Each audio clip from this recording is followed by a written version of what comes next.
Hello बच्चों। तो इस सीरीज में हम स्टार्ट करने वाले हैं। सीरीज का नाम रहेगा चैप्टर 10+11। जो आपके 12th क्लास के मैथ्स के दो चैप्टर है, vector algebra and three dimensional geometry. ये दोनों चैप्टर आपके सीबीएसई में वेटेज रखते हैं 14 मार्क्स की। तो ये इस सीरीज के 4 पार्ट रहेंगे। इस सीरीज के थ्रू हम आपके 14 मार्क्स कंप्लीट हो जाएंगे, आपके पूरे मार्क्स स्कोर कर पाओगे आप, इसलिए हमने इस सीरीज बनाई है।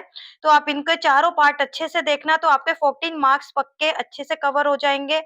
और बेटा एक एक चैप्टर में, जैसे पार्ट 1 में हमने वेक्टर अलजेब्रा पूरा कॉन्सेप्ट वाइज क्लियर किया है, पार्ट 2 में थ्री डायमेंशनल ज्योमेट्री क्लियर किया है, और पार्ट 3 में उन दोनों चैप्टर के रिलेटेड प्रीवियस ईयर क्वेश्चन जो आए हुए मल्टीपल चॉइस क्वेश्चन हमने लिए हैं, और पार्ट 4 में हमने लॉन्ग आंसर टाइप क्वेश्चंस लिए हैं। तो इससे आपका पूरा vector algebra plus three dimensional geometry cover हो जाएगा। तो आप इसको अच्छे से कर लेना ताकि आपके मार्क्स अच्छे से आ जाएं। तो और जो बच्चे, और हाँ एक बात और कहना चाहती हूँ, जो बच्चे रेगुलर स्टडीज कर रहे हैं और उनके कॉन्सेप्ट सारे क्लियर है, तो वो इस वीडियो को और इस वीडियो को स्किप कर सकते हैं। तो आप सिर्फ इन दोनों पे मूव कर सकते हो ताकि आपका टाइम अब लास्ट में वेस्ट ना हो।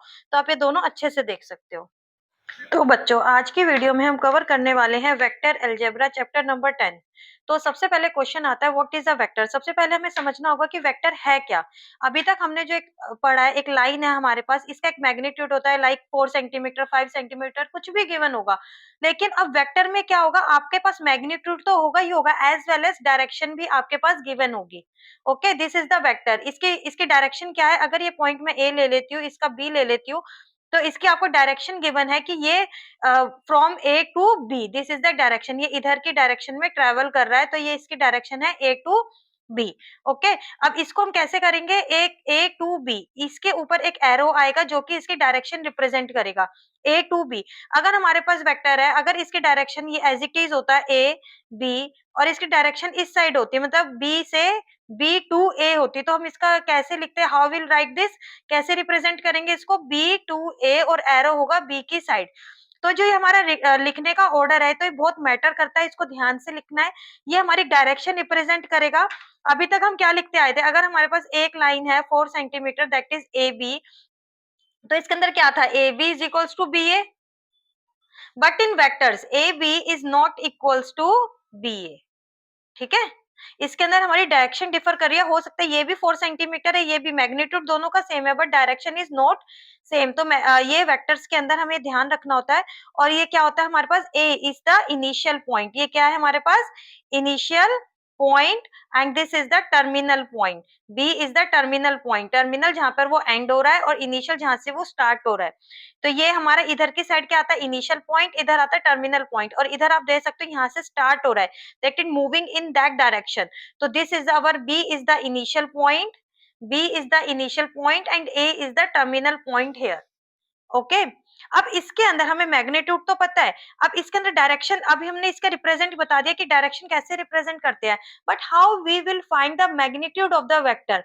बट अब हमें इसका मैग्नीट्यूड निकालना है। अब इसको हम मैग्नीट्यूड को कैसे कैलकुलेट करेंगे, उसको जानने के लिए हमें सीखना पड़ेगा पोजीशन वेक्टर। पोजीशन वेक्टर क्या होता है, पोजीशन वेक्टर के लिए हम उसी पे वर्क करेंगे जो अपना 3D कोऑर्डिनेट सिस्टम है। ओके, अब इसके अंदर आप देखो उसको कैसे रिप्रेजेंट करते हैं मैग्नीट्यूड को।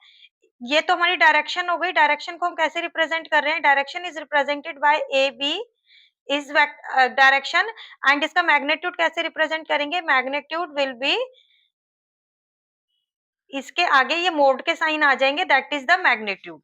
ये ए बी वेक्टर का मैग्नीट्यूड है। और अगर हम किसी भी वेक्टर का मैग्नीट्यूड कैलकुलेट करते हैं, तो उसका मीनिंग सेम है कि अगर वो हमारा लेस देन 0 तो हो ही नहीं सकता, क्योंकि नेगेटिव मैग्नीट्यूड, अगर इसकी हम लेंथ बता रहे हैं तो वो नेगेटिव नहीं होगी। तो अगर किसी का भी कोई भी वेक्टर है ए बी, कोई भी वेक्टर है, उसका लेस देन 0, ये मीनिंगलेस टॉक हो जाएगी, this is wrong. Less than 0 कभी भी नहीं होगा, ये हमेशा पॉजिटिव ही क्वांटिटी आएगी। ओके, अब इसके अंदर पोजीशन वेक्टर जानने के लिए एक हम ये 3D कोऑर्डिनेट सिस्टम ड्रॉ करेंगे। अब इसके अंदर हम कोई भी एक पॉइंट लेते हैं P, लेट P, जिसके की कोऑर्डिनेट्स हैं x y z, और यहाँ पे ओरिजिन है, ओरिजिन के कोऑर्डिनेट्स हैं 0 0 0। एक यहाँ पर वेक्टर ड्रॉ करेंगे from O origin to P। एक वेक्टर हमने ड्रॉ किया, इसको, इसका नाम क्या है, ओपी भी नाम है और इसको हम लेट आर भी बोल सकते हैं, आर भी हम इसको बोल सकते हैं, हम कोई भी नाम दे सकते हैं, ठीक है। अब इसके अंदर पी एक्स वाई जेड, इसका क्या है, R is the position vector of P with respect to origin. इसका आर क्या होगा, इसके अंदर R is the position vector, ये पी का क्या है, position vector of P, of point P with respect to origin, ठीक है। ये ओरिजिन के रिस्पेक्ट में इसका पोजीशन वेक्टर है, या फिर इसको पी क्यू से भी डिनोट कर सकते हैं, एक ही बात है। समझ आया आपको?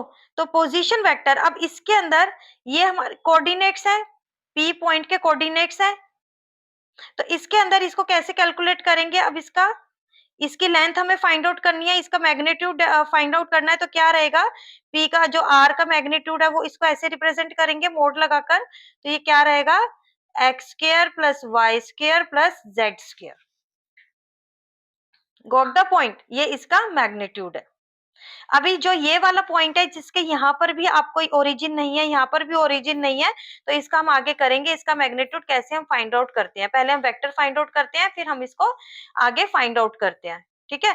अभी आप इसके लिए करो, पोजीशन वेक्टर है, अगर आपको विद रिस्पेक्ट टू ओरिजिन है तो X square plus Y square plus Z square under root of this, ये आपका क्या रहेगा, पोजीशन वेक्टर की मैग्नीट्यूड रहेगा। Got the point. अब हमारा नेक्स्ट टॉपिक है डायरेक्शन रेशियोज। अब पढ़ते हैं direction cosines and direction ratios. Direction cosines में अब एक आपने पढ़ा कि ये कोऑर्डिनेट सिस्टम है रेक्टेंगुलर, ये ड्रॉ कर लेते हैं, इसमें कोई भी पॉइंट लिया हमने एक्स वाई जेड जिसके की कोऑर्डिनेट्स है विद रिस्पेक्ट टू ओरिजिन। अब इसके अंदर डायरेक्शन कोसाइंस पढ़ने से पहले सबसे पहले समझते हैं डायरेक्शन एंगल्स। ये इसका पोजीशन वेक्टर है, R is the position vector of P with respect to origin. इसके अंदर डायरेक्शन एंगल्स, सबसे पहले क्या आता है, डायरेक्शन एंगल्स। एक एंगल जो ये वाली लाइन पॉजिटिव एक्स एक्सिस के साथ बना रही है, पॉजिटिव एक्स एक्सिस के साथ बना रही है, दैट इज, उसको नाम दे देते हैं alpha. Direction angles alpha with respect to, with along, along आएगा, along x axis, positive direction of X axis के साथ बना रही है। सेकंड एंगल बीटा जो कि वाई एक्सिस के साथ बन रहा है, beta is the angle along Y axis, positive Y axis, and this is the gamma जो कि पॉजिटिव जेड एक्सिस के साथ बन रहा है, that is gamma along z axis, ठीक है। इतना समझ में आया? अब इनको, ये क्या है, डायरेक्शन एंगल्स जो कि डायरेक्शन बता रहे हैं। डायरेक्शन एंगल से हमें डायरेक्शन पता लगती है कि ये वाला जो पोजीशन वेक्टर है इसकी डायरेक्शन क्या है, एक्स के रिस्पेक्ट में, एक्स एक्सिस के रिस्पेक्ट में इसकी डायरेक्शन क्या है, कितने डिग्री पे वो टिल्ट है उससे, ठीक है। समझ पा रहे हो ना बात को? तो अब हमारे पास इससे क्या आते हैं, डायरेक्शन कोसाइंस। डायरेक्शन कोसाइंस, इन्हीं एंगल्स का कोसाइन लेंगे तो वो हमारे क्या बन गए, direction cosines, that is cos alpha, cos beta and cos gamma are direction cosines, this okay, direction cosines. इसे हम कैसे भी रिप्रेजेंट कर सकते हैं, L is equals to cos alpha, M is equals to cos beta and N is equals to cos gamma. अब आपको ये ध्यान रखना है कि ये एक्स एक्सिस के साथ आपका एंगल बन रहा है, तो इसलिए आपका ये कोसाइन आया है। ये एंगल आपका एक्स एक्सिस के साथ है, ये एंगल आपका वाई एक्सिस के साथ है, ये वाला आपका जेड एक्सिस के साथ है, तो हमने इसको एक्स एक्सिस वाले को नाम दिया, एक्स एक्सिस के डायरेक्शन कोसाइन को हमने नाम दिया एल। एल इज इक्वल, मैं दोबारा लिख देती हूँ, cos alpha, M is equals to cos beta and N is equals to cos gamma. समझ पा रहे हो? अब इसके अंदर कुछ आइडेंटिटीज हैं, कुछ रिलेशंस हैं जो हमें लर्न करने हैं अभी इस टाइम पर, जब आपके एग्जाम आने वाले हैं। तो इस टाइम पर आपको प्लीज मतलब डेरिवेशंस के ऊपर मत जाना, अपने क्वेश्चंस पे ध्यान देना है। अब इसके अंदर एक आपको क्या करना है, L square plus M square plus N square is equals to 1, ये आपको क्वेश्चन सॉल्व करने में हेल्प करेगी आइडेंटिटी, ठीक है। इसके कैसे भी लिख सकते हैं, एल क्या है हमारा, cos square alpha plus cos square beta plus cos square gamma is equals to 1। आपको ये लर्न रखना है, ठीक है? समझ रहे हो आप इसको? इसको अच्छे से लर्न कर लेना, आपको समझ आ गया। अब दूसरी टर्म क्या आती है हमारे पास? Direction ratios. अब दूसरी टर्म क्या आती है? Direction ratios. अब हम डायरेक्शन रेशियोज पढ़ेंगे। डायरेक्शन रेशियो कुछ ऐसे नंबर्स होते हैं जो डायरेक्शन कोसाइंस के साथ प्रोपोर्शनेट होते हैं। जैसे कि हमारे डायरेक्शन कोसाइंस क्या है? डायरेक्शन कोसाइंस है एल, एम, एन। कुछ नंबर जो उनके साथ प्रोपोर्शनेट है, like A B C. Generally हम ए बी सी से ही डिनोट करते हैं डायरेक्शन रेशियोज को। हम ऐसे डिनोट करते हैं A B C, these are the direction ratios. Direction ratios of a position vector, ठीक है, of a line. Position vector एक लाइन है, पोजीशन वेक्टर और अ लाइन, और इज इक्वल्स टू, ये सारे इक्वल होते हैं, प्रोपोर्शनेट होते हैं, और किसी भी एक कांस्टेंट के इक्वल होते हैं ये, ठीक है? ये चीजें आपको ध्यान में रखनी है जो रिलेशंस में बता रही हूँ आपको। अब इसके अंदर एक और रिलेशन आता है। एक एक तो मोस्ट इंपोर्टेंट बात आपको क्या ध्यान रखनी है कि जो हमने डायरेक्शन कोसाइंस के लिए सीखा, L square plus M square plus N square is equal to 1 होता है, बट डायरेक्शन रेशियोज के लिए नहीं होता। तो A square plus B square plus C square is equal to 1 नहीं होता। कहीं पर ये मत लगा देना, ये रॉन्ग हो जाएगा, कंफ्यूज मत हो जाना। Direction cosines and direction ratios में डिफरेंस है, ठीक है? अब कोई एक ऐसा क्वेश्चन जहां पर आपको डायरेक्शन रेशियोज दिए हों, डायरेक्ट डायरेक्शन रेशियोज और डायरेक्शन कोसाइंस के अंदर एक रिलेशन, ठीक है, मान लो एल। अगर आपको डायरेक्शन रेशियो दिए हुए हैं किसी भी लाइन के, A B C are given, तो आप कैसे फाइंड आउट करोगे? Plus minus A by L किसके लिए है? एक्स के लिए है, तो ए भी एक्स के लिए ही है, उसके साथ ही प्रोपोर्शनेट में है। तो हमें ये चीजें ध्यान रखनी है, क्या एक्स के लिए जा रहा है, क्या वाई के लिए जा रहा है, क्या जेड के लिए जा रहा है। एल एल निकालना है तो हमारे पास ऊपर आएगा plus minus A square plus B square plus C square. M क्या आ जाएगा? सेम ऐसे ही plus minus B under root of A square plus B square plus C square.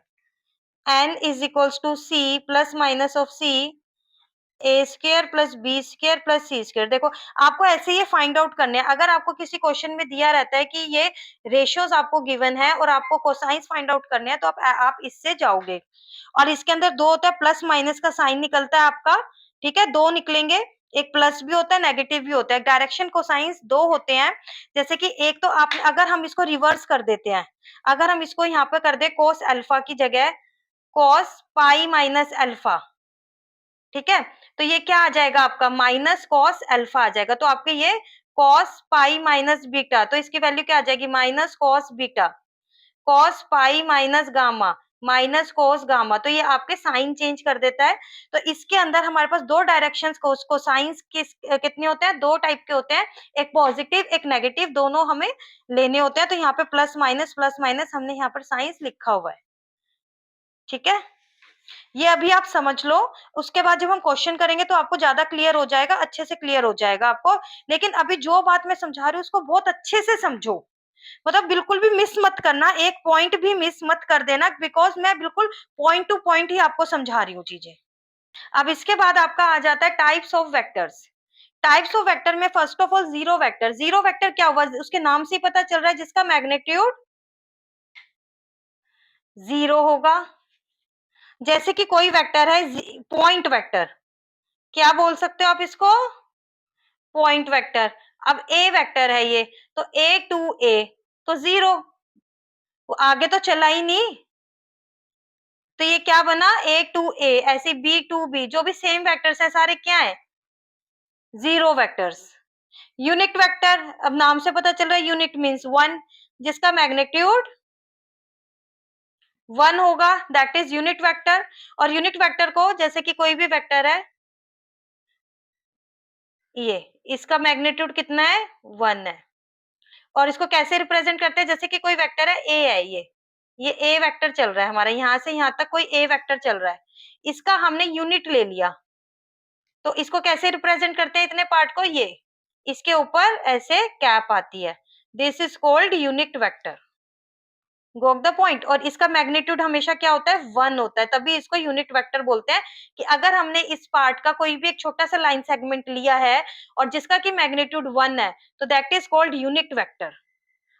और ये तो मैंने इसमें से एग्जांपल दे दिया, अदरवाइज नॉर्मल भी कोई भी वेक्टर जिसका की मैग्नीट्यूड 1 है, तो वो क्या होता है, यूनिट वेक्टर होता है। और उसको ऐसे रिप्रेजेंट करते हैं, हमें पता लग जाता है यूनिट वेक्टर की बात हो रही है। को इनिशियल, इनिशियल से आपको पता चल रहा है, जहां से इनिशिएटिव हो रहा है, जहां से वो स्टार्ट हो रहे हैं। तो को इनिशियल, जो कि यहाँ से जितने भी वेक्टर्स हैं, को इनिशियल वेक्टर्स, मतलब ये सारे वेक्टर्स क्या है, अगर ये वेक्टर ए है, ये बी है, ये सी है, ये डी है, तो ये सारे क्या है, को इनिशियल, एक ही जगह से ये स्टार्ट हो रहे हैं, इनिशियल पॉइंट सेम है सबका। को लीनियर वेक्टर्स, को लीनियर वेक्टर्स में क्या होता है, अभी तक तो हमने पढ़ा था अगर पॉइंट्स हैं, अगर वो एक ही लाइन में आएंगे तो ही वो कोलिनियर वेक्टर्स है, वो सॉरी कोलिनियर पॉइंट्स है। बट वेक्टर के केस में ये नहीं होता, वेक्टर के केस में ये नहीं होता। वेक्टर के केस में अगर दो वेक्टर्स पैरेलल भी हैं, ठीक है, दो वेक्टर्स पैरेलल हैं, तो ये वाला केस हो सकता है। दोनों का मैग्नीट्यूड सेम भी हो सकता है, नहीं भी हो सकता है, तो ये सेम वाला केस ले लिया। दोनों का मैग्नीट्यूड सेम नहीं भी हो सकता, दोनों की डायरेक्शन भी ऑपोजिट हो सकती है, तो भी वो कोलिनियर वेक्टर्स ही रहेंगे, ठीक है। और ये पैरेलल में हमें पता लग गया मैग्नीट्यूड, बस वो पैरेलल होने चाहिए, मैग्नीट्यूड और डायरेक्शन का कोई रोल नहीं है इसके अंदर, मैग्नीट्यूड कुछ भी हो सकता है, डायरेक्शन कुछ भी हो सकती है, but they must be parallel, ठीक है। अब ये वाला, ये भी हमारा कोलिनियर का केस होता है, अगर एक ये है और ये है, ये एक इधर जा रहा है, एक इधर जा रहा है, यहाँ से इनका को इनिशियल वेक्टर्स, को इनिशियल जो वेक्टर्स हैं ये अपोजिट डायरेक्शन में भी जा रहे हैं, तो इनको क्या है, ये भी हमारे पास कोलिनियर वेक्टर्स हैं, ठीक है, ये याद रखना है आपको। इक्वल वेक्टर्स क्या आते हैं, जिनका की magnitude as well as direction दोनों ही सेम होंगी, तभी उनको हम इक्वल बोलेंगे, अदरवाइज इक्वल नहीं बोलेंगे। Got the point. इसका ये दोनों वेक्टर सेम लग रहे हैं, अगर एक 2 यूनिट्स का, ये भी 2 यूनिट्स का है, तो ये इक्वल है, ये इक्वल, अगर ये भी 2 यूनिट है पर डायरेक्शन डिफरेंट है, तो ये इक्वल वेक्टर्स नहीं है। ये मैग्नीट्यूड अगर डिफरेंट है तो ये इक्वल वेक्टर्स नहीं है, दोनों ही चीज इक्वल होंगी तभी वो इक्वल वेक्टर्स होंगे, ठीक है बेटा। छोटे छोटे पॉइंट हैं, छोटे छोटे 1 मार्क्स के क्वेश्चन में पूछ लिए जाते हैं, तो आप ध्यान रखना इन चीजों का। 6th आता है आपका negative of a vector. Vector का नेगेटिव क्या, डायरेक्शन, जिसकी डायरेक्शन डिफरेंट है। अब जैसे कि एक वेक्टर है ए बी, ठीक है, अब इसकी डायरेक्शन डिफरेंट हो जाएगी, यहाँ पे हो गया B A B is equals to minus of B A, ठीक है। मैग्नीट्यूड सेम, मैग्नीट्यूड सेम है दोनों का, नेगेटिव वेक्टर मैग्नीट्यूड दोनों का सेम रहेगा, and direction is opposite, direction will be opposite in the negative of a vector. Now free vector, free vector क्या है कि हम उसको पैरेलली ना कहीं भी मूव कर सकते हैं, जो हमारा अभी 3D कोऑर्डिनेट सिस्टम में हमने समझा कि अभी हम इसी के अंदर बात करेंगे, सारी इसी से रिलेटेड बात करेंगे, जो भी हमारी वेक्टर्स होंगे इसी स्पेस में हम पढ़ेंगे। तो अगर कोई एक वेक्टर है, उसका मैग्नीट्यूड तो हम सेम रखें, और उस सॉरी एक ही साइड बनेगा, उसका मैग्नीट्यूड तो हम सेम रखें, उसकी डायरेक्शन भी हम सेम रखें, लेकिन इसको हम अपने कन्वीनियंट के लिए इधर इधर मूव कर रहे हैं, और वो भी जो इसका प्रिंसिपल वेक्टर है उसके पैरेलली मूव कर रहे हैं, तो this is called free vector, हम उसको मूव कर सकते हैं।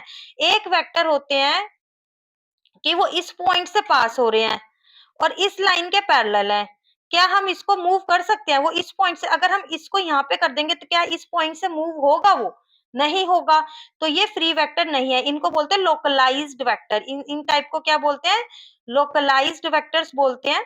लेकिन हमारा जो कोर्स है, जो हमें आगे स्टडी करनी है, वो फ्री वेक्टर्स के लिए हमें स्टडी करनी है, हमारे चैप्टर में फ्री वेक्टर्स के लिए हमें पढ़ना है, ठीक है। इनको हम पैरेलली मूव कर सकते हैं, डायरेक्शन चेंज नहीं होगी, मैग्नीट्यूड चेंज नहीं होगा, but we can move it freely, ठीक है। अब आगे क्वेश्चन सॉल्व करने हैं, उनके अंदर आपको पता लग जाएगा कि हमें उसको फ्रीली मूव करना है। विच ऑफ, अब कुछ क्वेश्चन है, बस 2 क्वेश्चन है, छोटे छोटे ले लेते हैं।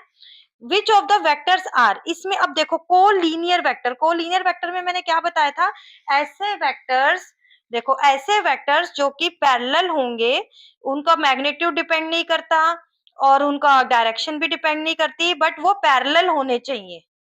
और ये वाले भी कोलीनियर, ये भी एक केस है कि ये भी हमारा कोलीनियर वेक्टर में आता है, सेम लाइन में आ रहा है तो वो तो कोलीनियर हो ही गया, ठीक है। तो इसके अंदर कोलीनियर वेक्टर्स कौन से हुए, देखो ए और सी तो हमें दिख रहा है पैरेलल है, तो ए और डी भी, जो मैंने ये वाला केस आपको समझाया, तो इसके अकॉर्डिंग डी भी, तो ए सी एंड डी, देखो ए और डी भी तो आपस में है ना, चाहे वो उधर जा रहा है, वो इधर जा रहा है, पर है तो ना आपस में पैरेलल, ठीक है। और सी एंड डी, तो ये तीनों इक्वल वेक्टर्स कौन से, देखो ये 1 यूनिट दिखा रहा है, 2 यूनिट, 1 2, देखो दोनों की डायरेक्शन भी सेम है, ठीक है, तो यही दोनों है, A and C are equal vectors. को इनिशियल वेक्टर्स, इनिशियल जहां से वो उनके स्टार्टिंग पॉइंट सेम है, तो ये वाला पॉइंट सेम दिखा रहा है, देखो यहाँ से ये भी जा रहा है, इनिशियल, इनिशियल यहाँ से इनिशियल, अब आप ये वाला पॉइंट भी देख सकते हो, लेकिन देखो ये तो इसका टर्मिनल पॉइंट है ना, इसका इनिशियल पॉइंट नहीं है बी का, वो ए का इनिशियल पॉइंट है पर बी का टर्मिनल पॉइंट है, तो हम इसको कंसीडर नहीं कर सकते। ये वाला इनिशियल पॉइंट है और इससे कौन कौन से जा रहे हैं, B C and D, B C and D. I hope आपको अच्छे से समझ आ रहा होगा। अब सेकंड टाइप का क्वेश्चन बहुत इजी है, कर लेते हैं। अब ये कुछ है कि इसके अंदर आपको कुछ मेजर्स गिवन है और उसके अंदर आपको पूछा जाता है,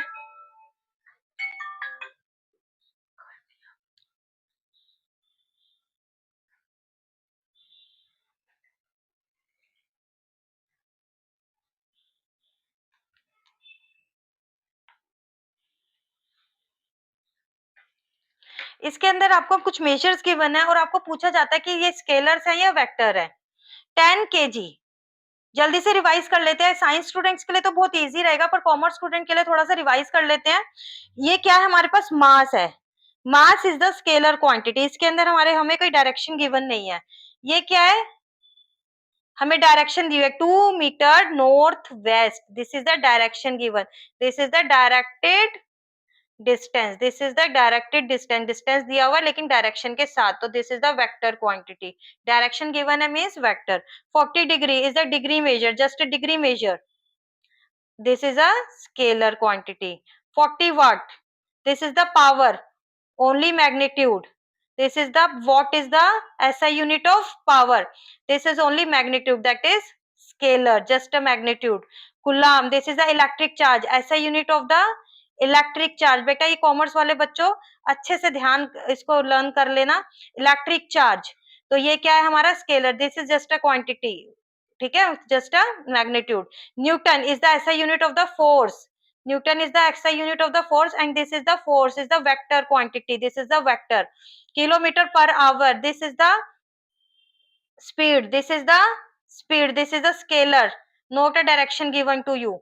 अब देखो यहाँ पे किलोमीटर पर आवर, यहाँ पे मीटर पर सेकेंड, टुवर्ड्स नॉर्थ, अब इसमें डायरेक्शन दे दी, जब स्पीड को डायरेक्शन मिलती है तो क्या बन जाती है, वेलोसिटी बन जाती है, and velocity is the vector quantity, velocity is the vector quantity.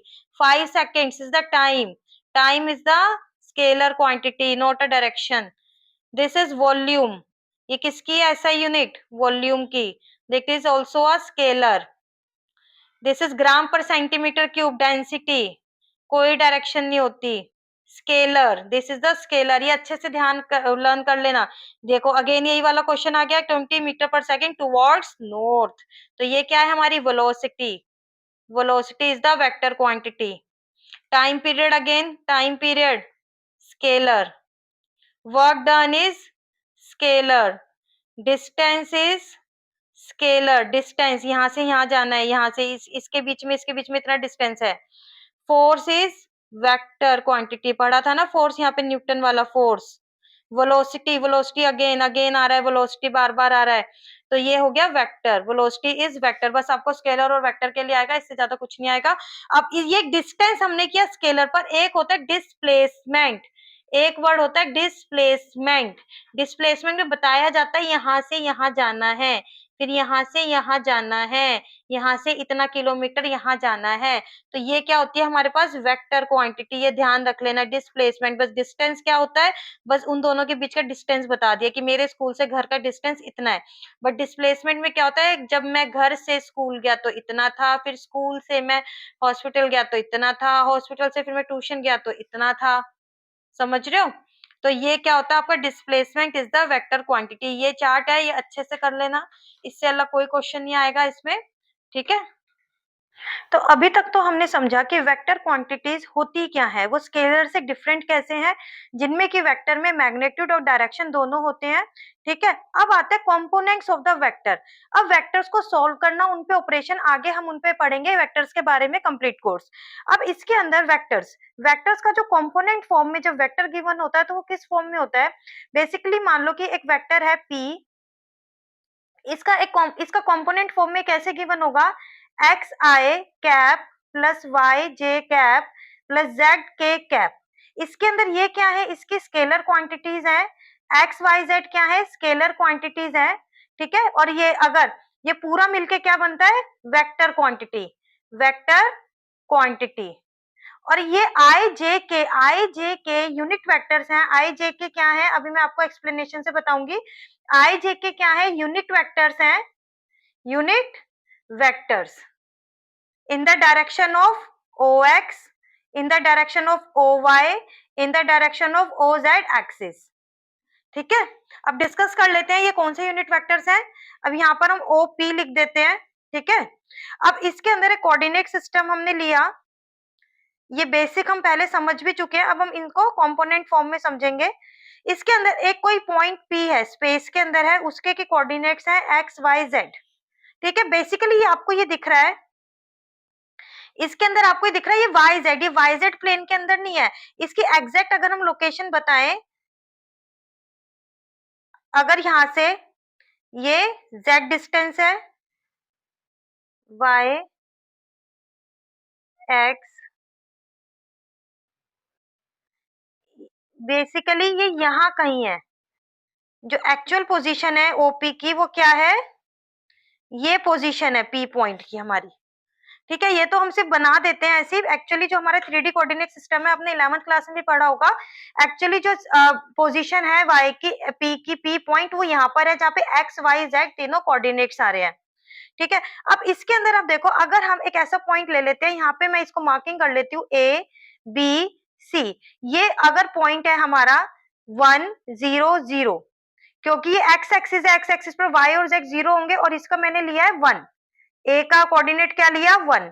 यहाँ पर ऐसे ले लेते हैं, यूनिटी वेक्टर हम यहाँ पे समझेंगे। यहाँ पे इसका क्या हो जाएगा 0 0 1, यहाँ पे z कोऑर्डिनेट 1 है, और ये हमारे पास है ओरिजिन, इसके कोऑर्डिनेट्स क्या होंगे 0 0 0। ठीक है, अब हमें ओपी दिया हुआ वेक्टर कंपोनेंट फॉर्म में। कंपोनेंट फॉर्म में पोजीशन वेक्टर, जो हमने सब क्या समझा था अभी तक कि position vector of P with respect to origin, वो अब कंपोनेंट फॉर्म में हमें गिवन है। इसके अंदर देखो यूनिट वेक्टर, यूनिट वेक्टर को अभी तक हम क्या समझते हैं, यूनिट वेक्टर क्या होता है, हमने पढ़ा था कि जिसका कि मैग्नीट्यूड, कोई भी वेक्टर कोई भी वेक्टर, उसका नाम ले लेते हैं ए बी, अगर कोई भी वेक्टर है उसका मैग्नीट्यूड अगर 1 यूनिट हो जाता है तो वो क्या हुआ, यूनिट वेक्टर हम उसे बोलते हैं, और उसको रिप्रेजेंट करते हैं, उसके ऊपर कैप लगाकर हम उसको रिप्रेजेंट करते हैं। ठीक है, तो आई क्या है, आई एक यूनिट वेक्टर है। ओ ए का मैग्नीट्यूड क्या है, यहाँ पर 1 यूनिट आ रहा है, यहाँ से हमने देखा 1 यूनिट है, 1 यूनिट। तो जो ये किस स्पेसिफिक होता है, आई जे के पूरे वेक्टर अलजेब्रा में जहां पर भी आपको पढ़ना होगा, तो आई किसको रिप्रेजेंट करेगा, यूनिट वेक्टर को करेगा, अलोंग एक्स एक्सिस को रिप्रेजेंट करेगा। तो हमने यहाँ पर एक्स के साथ लगाया, एक्स एक्सिस को रिप्रेजेंट करता हुआ उसका यूनिट वेक्टर, और जे किसको रिप्रेजेंट करेगा, जेड एक्सिस को रिप्रेजेंट करेगा, और के जेड एक्सिस को, सॉरी जे करेगा वाई एक्सिस को, और के करेगा जेड एक्सिस को। ठीक है, तो ये तीनों रिप्रेजेंट करेंगे, तीनों यूनिट वेक्टर हैं जिनका की मैग्नीट्यूड 1 है, और ये हमारा वेक्टर फॉर्म में हमने लिख दिया, scalar multiplied by vector, unit vector के साथ हमने मल्टीप्लाई करके, this is the component form. अब इसके अंदर हमने पहले भी बेसिक फॉर्मूला पढ़ा था कि अगर हम उसका डिस्टेंस निकालना है, अब इसका हमें मैग्नीट्यूड फाइंड आउट करना है, तो हम कैसे करेंगे, ये मैग्नीट्यूड तो हुआ यूनिट वेक्टर का, दैट इज 1, और इसका हमें फाइंड आउट करना है तो इसका मैग्नीट्यूड क्या आ जाएगा, ओपी वेक्टर का magnitude is equals to x square plus Y square plus Z square, यहाँ से मैग्नीट्यूड आ जाएगा इसका। ये मैग्नीट्यूड का फॉर्मूला है जो हम पहले भी एक बार पढ़ चुके हैं, ये आपको कंपोनेंट वेक्टर की फॉर्म में मैंने समझा दिया है। ठीक है, अब आगे मूव ऑन करते हैं। अब आता है, अब आपको क्या पढ़ना है, ऑपरेशंस ऑन वेक्टर्स। अब हम पढ़ते हैं ऑपरेशंस ऑन वेक्टर्स। ये हटा देती हूँ मैं यहाँ से, आपको कंफ्यूजन क्रिएट होगी। अब यहाँ पर देखो आप, operations on vector, addition of vector. सबसे पहले हमें पढ़ना है addition of vector. Addition of vector के भी दो टाइप्स है, triangle law of vector addition and parallelogram of vector addition. Triangle law vector addition में बेसिकली हम डिस्प्लेसमेंट करते हैं। देखो अब आप यहाँ पर थे, एक पॉइंट है ए, एक पॉइंट है बी। सबसे पहले आप ए पॉइंट आपका क्या है, आपका होम है। लेट्स टेक एग्जांपल, आपका होम है, आप अपने घर से स्कूल की तरफ गए, बी क्या है, आपका स्कूल है, आपने स्कूल पहुंच गए। अब आपको स्कूल से जाना है किसी पिकनिक स्पॉट पर, स्कूल वाले आपको पिकनिक के लिए लेके जा रहे हैं आज। तो आप वहां से कहाँ पहुंचे, सी पॉइंट पे आप रीच कर गए, यहाँ पे ये आपका पिकनिक स्पॉट है। ठीक है, लेकिन ये आपका डिस्टेंस है, आपने कितना डिस्टेंस ट्रेवल किया, यहाँ पे 5 किलोमीटर ट्रेवल किया, यहाँ पे 4 किलोमीटर ट्रेवल किया, तो टोटल डिस्टेंस कितना ट्रेवल किया, 9 किलोमीटर। पर आप इस टाइम इनिशियल पॉइंट से अपने फाइनल पॉइंट पे कितनी दूर हो, आप अपने घर से इस टाइम कितनी दूर हो। ठीक है, this is called displacement, this is called displacement. A to C, A C इसके अंदर क्या है, displacement, A C is the displacement and A B plus B C is equals to, ये क्या आपकी distance, this is called distance, कि आपने total distance कितना कवर किया, दैट इज 9 किलोमीटर। तो इसके अंदर ट्रायंगल लॉ वेक्टर एडिशन के अंदर कुछ बेसिक सी चीजें हैं जो हम समझ लेते हैं। इसके अंदर आप समझो, अगर कोई वेक्टर की डायरेक्शन इधर से ए टू बी है और बी टू सी है, डायरेक्शंस का, वेक्टर के अंदर डायरेक्शंस का बहुत रोल है, तो जहां पर भी मैं डायरेक्शन बोलूं समझ लेना ध्यान से, A to B, B to सी। तो जो ये वाला वेक्टर आएगा ए टू सी, ए टू सी जो वेक्टर आएगा, अगर मान लो ए टू बी को हम रिप्रेजेंट कर रहे हैं ए वेक्टर से, इसको कर रहे हैं बी वेक्टर से, तो ये क्या आएगा, ए प्लस बी वेक्टर आएगा। ठीक है, A B plus B C, A B plus B C is equals to A C, जिसके की डायरेक्शन ये वाली है, ध्यान से देखना डायरेक्शंस। ठीक है, अगर हमारी डायरेक्शन ये हो जाती है ए to B, B to C और सी टू ए, वापस हम चल के जब आप घर से स्कूल गए, स्कूल से पिकनिक गए, पिकनिक से घर पे भी तो आओगे, तो उस टाइम पे आपकी डिस्प्लेसमेंट क्या है, जीरो। डिस्प्लेसमेंट मींस यहाँ पे आपका इनिशियल पॉइंट है, यहीं पे आपको फाइनल पॉइंट है, तो इस टाइम आपकी डिस्प्लेसमेंट क्या है, जीरो। तो अगर हमने यहाँ से किया A B C, A to B plus B to C और सी टू ए दोबारा से आ गए, तो ये हमारा किसके इक्वल आएगा, जीरो के इक्वल। ये ध्यान से पढ़ लो, ये बड़े बड़े क्वेश्चन सॉल्व करने में छोटी छोटी बातें आपको बहुत काम आती हैं। ठीक है, डायरेक्शन देख रहे हो, यहाँ पर ए टू सी है, लेकिन यहाँ पे सी टू ए डायरेक्शन आ गई, जब हमारा इनिशियल और final point, terminal point coincide हो गया, तो हमारे पास ये इक्वेशन आ गई। अब इसी के अंदर आ जाता है डिफरेंस। अगर हमें डिफरेंस निकालना है दोनों का, वो भी हमारा एडिशन का ही पार्ट है। अब यहाँ पर ए to B, B to C, ठीक है, अब ये ए सी तो हमने निकाल लिया, ये क्या है, ए प्लस बी है, यहाँ पे वेक्टर क्या है ए और यहाँ पर वेक्टर क्या है बी। अच्छा, हमने वेक्टर्स पढ़े थे, अपोजिट वेक्टर्स पढ़े थे। ठीक है, अब इसको अंदर, हमारे अंदर अगर मैं यहाँ पर ये ड्रॉ कर देती हूँ, इसके क्या होगा, इसकी डायरेक्शन रिवर्स हो जाएगी, माइनस बी आ जाएगा। ठीक है, हमने अच्छे से पढ़ा था, जो इसके अपोजिट हो जाएगा तो इसका मैग्नीट्यूड तो सेम रहेगा, लेकिन इसका क्या रहेगा, इसकी डायरेक्शन चेंज हो गई, तो उसका एक नेगेटिव साइन आ गया। अब अगर हमें, और इस पॉइंट को हम नाम दे देते हैं सी डैश। अब अगर हमें यहाँ से displacement A to C dash निकालना है, तो वो क्या होगा, ए प्लस, अब आप इसको भूल जाओ, इस वाले को आप भूल जाओ। अब अगर आपको ये निकालना है ए to B, B to C, और आपको ये निकालना है ए टू सी, तो ये क्या होगा, ए प्लस माइनस बी हो जाएगा, क्योंकि ये वही है ट्रायंगल लॉ वेक्टर एडिशन। तो ये सिंपली क्या हो गया, ए, इसको ओपन करेंगे तो माइनस बी आ गया। ठीक है, जब इसकी डायरेक्शन रिवर्स हो जाएगी वेक्टर की, जब डायरेक्शन रिवर्स करता है तो माइनस बी में चेंज हो जाता है, उसका साइन चेंज हो जाता है। गॉट द पॉइंट, तो ये हो गया इसका डिफरेंस। अब इसका पैरेललोग्राम लो वेक्टर एडिशन, जब आपको एडजेसेंट साइड दी हो, देखो ए बी और यहाँ पे ए टू सी, समझ रहे हो?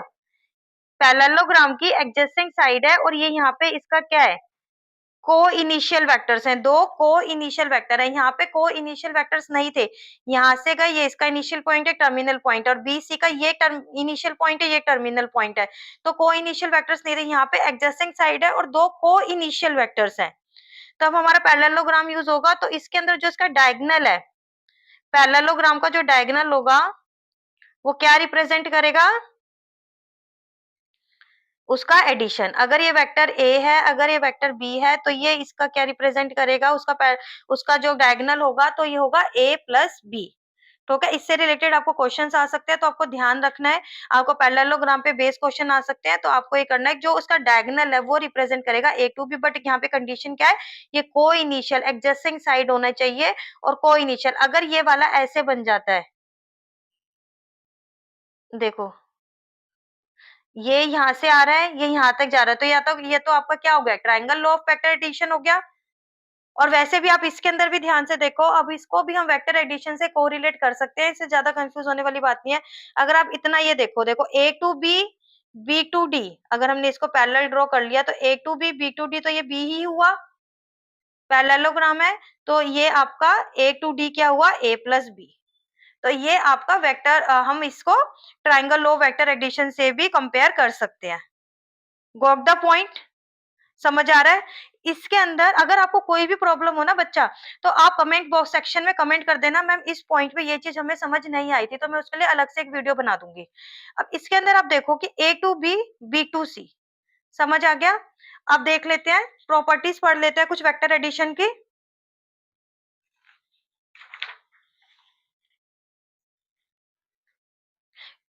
कॉम्यूटेटिव प्रॉपर्टी, एडिशन क्या होता है, कॉम्यूटेटिव प्रॉपर्टी फॉलो करता है, जैसे कि a plus B is equals to B plus A, ये तो सब फेमिलियर है ही, इन वाली टर्म से। कॉम्यूटेटिव होता क्या है, वही सेम है, a to B is equals to B plus A. अगर वेक्टर a गिवन है, उसको b में ऐड कर रहे हैं या फिर b पहले लिख रहे हैं या a में ऐड कर रहे हैं, तो सेम ही आंसर आएगा। ऐसे आपकी एसोसिएटिव प्रॉपर्टी भी फॉलो करता है, कॉम्यूटेटिव भी फॉलो करता है और एसोसिएटिव भी फॉलो करता है। जैसे कि a vector plus b vector plus c is equals to A vector plus B vector plus C, कि हम पहले इन दोनों को ऐड करें या पहले इन दोनों को ऐड करें और बाद में इससे ऐड करें, तो वो आंसर हमारा सेम ही रहेगा, वो इक्वल रहेगा। ये हमारे प्रॉपर्टीज हमें ऐसा डायरेक्ट नहीं पूछा जाता क्वेश्चन में कि इसका क्वेश्चन आएगा, पर हम जब हम कोई क्वेश्चन सॉल्व कर रहे होते हैं तो उसके अंदर हमें ये यूज करनी पड़ती है। हम वहां पे ब्रैकेट में लिख सकते हैं that we are using commutative property और एसोसिएटिव प्रॉपर्टी, तो हमें उनकी पोजिशन इंटरचेंज करनी पड़ सकती है अपने क्वेश्चन को सॉल्व करने के लिए। इफ टू वेक्टर्स, अब अगर जो हमने कॉम्पोनेंट फॉर्म पढ़ी, अगर वो कंपोनेंट फॉर्म में गिवन है, ये तो बस हमने पढ़ लिया, इसको ऐड कर रहे हैं, ये कर रहे हैं, हमने इनकी चीजें पढ़ ली। पर कंपोनेंट फॉर्म में अगर हम दो वेक्टर्स को ऐड करते हैं, तो क्या होता है, उनके आपस में एक एक वेक्टर, एक एक कंपोनेंट ऐड होता है। जैसे कि अगर ये है, मैं करके दिखा देती हूँ, कैलकुलेट द सम, हमें सम कैलकुलेट करना है इन दो वेक्टर्स का, दो वेक्टर्स हमें गिवन है। अब इसके अंदर देखो, अगर ए वेक्टर क्या है, 2i plus 2j minus 5k, और बी वेक्टर क्या है, 2i plus j plus 3k। ठीक है, अब इसके अंदर क्या होगा, जो x वाला कंपोनेंट है वो x से ऐड होगा, a1 प्लस b1, ये क्या है a1, ये b1, a1 b1, a1 a2 a3, b1 b2 b3। ठीक है, किस फॉर्म में दिए हुए, a1 a2 a3 b1 b2 b3। यहाँ पर a1 की वैल्यू क्या है, तो a प्लस b की वैल्यू क्या आ जाएगी, a प्लस बी की वैल्यू क्या आ जाएगी, 2 प्लस टू आई। ठीक है, आई वाले कंपोनेंट हमने ऐड करे हैं यहाँ पर, प्लस 2 यहाँ पर क्या है, b2 की वैल्यू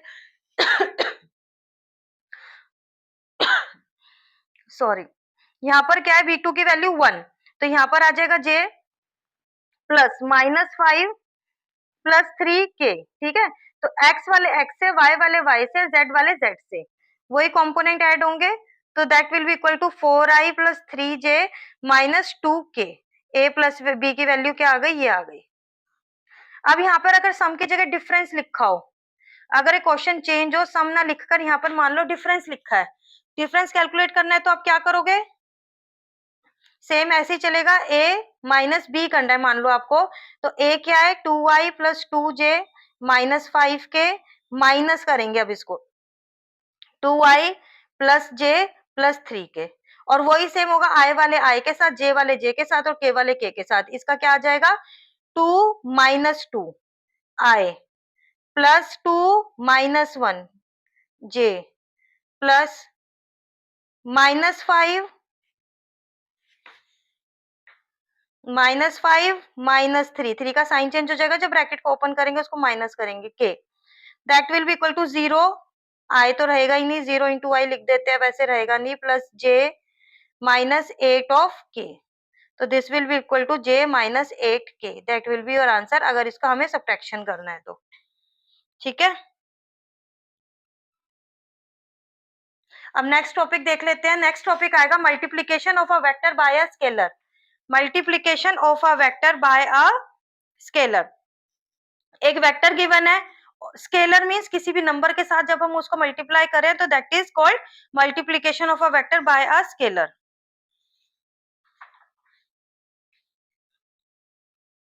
अब इसके अंदर देखो, अब इसे इसे अभी छोड़ो, अभी समझते हैं। मान लो कोई एक वेक्टर गिवन है, ए वेक्टर है, ये क्या है ए वेक्टर, अब इसको मैं 2a वेक्टर कर दूं तो क्या हो जाएगा, डबल हो जाएगा, इतना है तो मान लो इतना हो जाएगा, और डायरेक्शन वही रहेगी, डायरेक्शन चेंज नहीं होगी, that is 2a। A given है, उसको 2a कर दिया, उसको 2 से मल्टीप्लाई कर रहे हैं, अब इसको माइनस 2a से कर दूं तो क्या होएगा, इसकी डायरेक्शन अपोजिट हो जाएगी और 2a ही रहेगा ये। ठीक है, अब मैं इसको हाफ से कर दूं, हाफ ए कर दूं, तो मतलब हाफ से वेक्टर अगर ये मल्टीप्लाई होगा तो इसकी वैल्यू क्या होगी, हाफ हो जाएगी, ये इतना हो जाएगा। अगर माइनस हाफ ए से कर दूं तो क्या होगा, अपोजिट डायरेक्शन में हो जाएगा। समझ रहे हो ना, तो इसके अंदर हमारा स्केलर से मल्टीप्लीकेशन हो जाएगा, तो वो उसी के अकॉर्डिंग उसकी वैल्यूज चेंज हो जाएंगी। पर हमें क्वेश्चन किस टाइप के आते हैं, क्वेश्चन आते हैं हमारे कॉम्पोनेंट फॉर्म में, जब हमारा वेक्टर गिवन है कॉम्पोनेंट फॉर्म में। तो इसके अंदर अगर कोई भी एक स्केलर क्वांटिटी, जैसे हमें 2 मल्टीप्लाई करना है और कोई भी हमें इस फॉर्म में गिवन है, तो लैम्डा तीनों से ही मल्टीप्लाई होगा। ठीक है, ये तीनों से मल्टीप्लाई होगा, समझ रहे हो ना। अब इसके अंदर ये है कि लैम्डा ए का magnitude is equal to magnitude of lambda, lambda A. इसके अंदर आप ये क्वेश्चन समझो, इसके अंदर ये कह रहा है कि या तो आप लैम्डा को पहले मल्टीप्लाई कर लो, फिर उसका मैग्नीट्यूड निकालो, या फिर लैम्डा को पहले लैम्डा तो एक अपने आप में मैग्नीट्यूड है ही, या फिर ए का पहले मैग्नीट्यूड कैलकुलेट कर लो फिर निकालो। इसको कैसे करेंगे, लेट मान लो कि एक वेक्टर गिवन है आपको, i माइनस जे प्लस 2 के एक वेक्टर गिवन है, अब हमें इसको मल्टीप्लाई करना है, अब लैम्डा है इज इक्वल टू 2, अब लैम्डा ऑफ ए कैलकुलेट करेंगे, मान लो पहले लैम्डा ऑफ ए कैलकुलेट किया तो इसका क्या आया 2, इसके अंदर क्या होता है हर एलिमेंट से होगा, अगर इसको हम ऐसे लिखते हैं तो ये हर एक एलिमेंट से मल्टीप्लाई होगा, that is 2i minus 2j plus 4k। ठीक है, हर एक एलिमेंट से हो रहा है ना लैम्डा, मल्टीप्लाई हो गया, तो ये लैम्डा ए आ गया। अब इसका मैग्नीट्यूड कैलकुलेट करो, मैग्नीट्यूड क्या होता है ए स्क्वायर, ये x square plus Y square plus Z square. ठीक है, अब यहां से क्या आ जाएगा 4 + 4 + 16 will be equals to root under root 24 will be equals to 2√6 आएगा, क्या आएगा 2√6, 2√6 आ जाएगा। ठीक है, अब ये वाला हमने कर लिया, दैट इज LHS। अब RHS पे देखे तो लैम्डा इज इक्वल्स टू 2, अब वो कह रहा है कि ये तो एक मैग्नीट्यूड है ही, मैग्नीट्यूड ही अपने आप में, और इसका मैग्नीट्यूड अगर हम कैलकुलेट कर ले ए का मैग्नीट्यूड क्या आएगा 1 square plus minus 1 square plus 2 square, that will be equals to 1 + 1 + 4, that will be equals to √6। अब हम इसको मल्टीप्लाई करें, this is equals to 2 into √6, तो ये इक्वल आ रहा है ना, LHS is equals to RHS, तो हमारा कोई डिफरेंस नहीं आता। हमें हमारा जैसा भी क्वेश्चन होगा उसके अकॉर्डिंग वर्क करेंगे, तो उसको पहले कर रहे हैं बाद में मैग्नीट्यूड निकाल रहे हैं, तो ऐसा कुछ भी हमारा इफेक्ट नहीं पड़ता है। ठीक है, ये मल्टीप्लिकेशन बाय स्केलर। अब मल्टीप्लिकेशन बाय स्केलर के बाद हमारा नेक्स्ट टॉपिक आता है यूनिट वेक्टर। यूनिट वेक्टर समझ लेते हैं। हमने यूनिट वेक्टर समझ तो लिया कि यूनिट वेक्टर क्या होता है। यूनिट वेक्टर वो होता है जिसका कि मैग्नीट्यूड 1 होता है, ठीक है। लेकिन अगर हमें कोई वेक्टर गिवन है ऐसे, और हमें इसका पूछा जाए कि इसका यूनिट वेक्टर फाइंड आउट करो, तो हम कैसे करेंगे, ठीक है ना। तो हम वो यूनिट वेक्टर कैसे फाइंड आउट करेंगे, वो तो हमें पूछेगा। तो अब इसके अंदर यूनिट वेक्टर फाइंड आउट करने का फॉर्मूला क्या होता है, ए यूनिट वेक्टर, कोई भी यूनिट वेक्टर होता है कैप से रिप्रेजेंट करते हैं, उसका फॉर्मूला है ए का मैग्नीट्यूड, ए वेक्टर का मैग्नीट्यूड और ए का vector, this is the formula, ठीक है। इसको कहीं कहीं ऐसे भी लिख लेते हैं, A cap is equal to A vector divided by A magnitude, एक ही बात है, ठीक है। अब इसका एक क्वेश्चन करके देख लेते हैं। Unit vector in the direction of A, ये ए गिवन है, इसके डायरेक्शन में डायरेक्शन चेंज नहीं होती, डायरेक्शन तो वही रहती है। हमने यूनिट वेक्टर पढ़ा ना, along x axis along Y axis, तो जिसका वो यूनिट वेक्टर है उसी के डायरेक्शन में रहेगा। अब unit vector in the direction of A, अब इसके अंदर देखो ए वेक्टर हमें गिवन है 2i plus 3j plus k, we know that, हमें पता है कि यूनिट वेक्टर का फॉर्मूला क्या होता है, 1/a मैग्नीट्यूड और a वेक्टर, ठीक है। अब इसका मैग्नीट्यूड फाइंड आउट करते हैं। मैग्नीट्यूड फाइंड आउट होगा under root 2 square plus 3 square plus 1 square is equals to 4 plus 9 plus 1 10 हो जाएगा, that will be under root 14 हो जाएगा। Got it. अब अंडर रूट 14 होने से अब क्या आ जाएगा, हमारे यूनिट वेक्टर के फॉर्मूले में लगा देंगे। ये हमारे यूनिट वेक्टर का फॉर्मूला है। यहाँ पर थोड़ी स्पेस में मैंने थोड़ा गड़बड़ कर दिया है, ये नहीं लिखना चाहिए था यहाँ पे। तो यूनिट वेक्टर हो गया 1/√14 और हमारे पास ए वेक्टर क्या है, एज इट इज आ जाएगा +3j प्लस के। अब यूनिट वेक्टर क्या आ जाएगा, ए यूनिट वेक्टर। अब ये क्या है, अब ये देखो स्केलर और वही फॉर्म में आ गया ना, ये स्केलर मल्टीप्लाई है और ये आपका वेक्टर है, बस समझाने के लिए बता रही हूँ। तो ये इसके तीनों से मल्टीप्लाई हो जाएगा। तो ये यूनिट वेक्टर क्या आया, √14i plus 3/√14j plus 1/√14k क्या, this is our unit vector in the direction of this. कहीं कहीं क्वेश्चन आ जाता है कि एक वेक्टर ऐसा निकालो इन द डायरेक्शन ऑफ दिस जिसका कि मैग्नीट्यूड 7 है, जिसका कि मैग्नीट्यूड क्या है 7 है। अब वो आपसे यूनिट वेक्टर नहीं पूछ रहा, अब वो कह रहा है यूनिट उसका मैग्नीट्यूड 7 है। तो अब क्या करोगे, यही सेम आपने यूनिट वेक्टर निकालना है। यूनिट वेक्टर का मैग्नीट्यूड कितना है, 1 है, ठीक है। अब आपसे वो जितना भी मैग्नीट्यूड बोलेगा, वो कहेगा 7 मैग्नीट्यूड है या 8 मैग्नीट्यूड है, तो बस आप उसको यहाँ पे मल्टीप्लाई कर दोगे। समझ आया, वो कहेगा 7 मैग्नीट्यूड है, 10 मैग्नीट्यूड है, 12 मैग्नीट्यूड है, तो बस आप इसको मल्टीप्लाई कर दोगे, ऐसी तीनों से मल्टीप्लाई हो जाएगा, वो आपका फाइनल आंसर आ जाएगा। अब आ जाता है next topic, equality of two vectors. In topics को ना अच्छे से समझते जाना, बहुत सिंपल टॉपिक है और इनके स्क्रीनशॉट हो सके तो स्क्रीनशॉट भी ले लेना, ताकि आप उसको रिवाइज करने में आपको प्रॉब्लम नहीं आएगी। और अब आपका एग्जाम बहुत पास आ रहे हैं, तो आपके पास इतना टाइम भी नहीं है कि आप अपने आप से नोट्स बनाओ। A b two vectors given in their component form, अगर दो ये कंपोनेंट फॉर्म में दिए हैं तो इक्वल कब होंगे। अभी तक हम वैसे वैसे हमने इक्वालिटी तो पढ़ी है। इक्वालिटी क्या होती है, इक्वालिटी वही होती है कि जब उसकी डायरेक्शन और मैग्नीट्यूड दोनों ही बिल्कुल सेम हो तब वो इक्वल होते हैं दो वेक्टर्स। तो इसके अंदर भी हम वही पढ़ेंगे, इसके अंदर कंपोनेंट टू कंपोनेंट हम चेक करेंगे। A1 अगर इक्वल है B1 के, A2 इक्वल है B2 के और A3 इक्वल है B3 के, तो ही इफ ओनली तभी ये इक्वल होंगे दो वेक्टर्स, अदरवाइज नहीं होंगे। अब सपोज करो ए वेक्टर गिवन है हमें I plus 2j minus 3k और बी गिवन है I plus 2j plus 3k, क्या ये दोनों इक्वल होंगे, नहीं होंगे। देखो A1 क्या है 1 is equals to B1, B1 है। A2 क्या है 2 इज इक्वल्स टू B2, ये B2 है। लेकिन A3 क्या है -3 but is not equals to B3, B3 क्या है 3 है। तो ये दोनों इक्वल नहीं है, तो ये दोनों वेक्टर्स इक्वल नहीं है। तो इसके अंदर magnitude as well as direction दोनों ही सेम होनी चाहिए, इनका साइन भी सेम होना चाहिए, तभी सेम होंगे, अदरवाइज बिल्कुल भी सेम इक्वल वेक्टर्स वो नहीं होंगे। ओके अब नेक्स्ट टॉपिक आता है हमारा कोलिनियर वेक्टर्स। नेक्स्ट टॉपिक आता है कोलिनियर वेक्टर्स। अब कोलिनियर वेक्टर्स देख लेते हैं क्या होते हैं।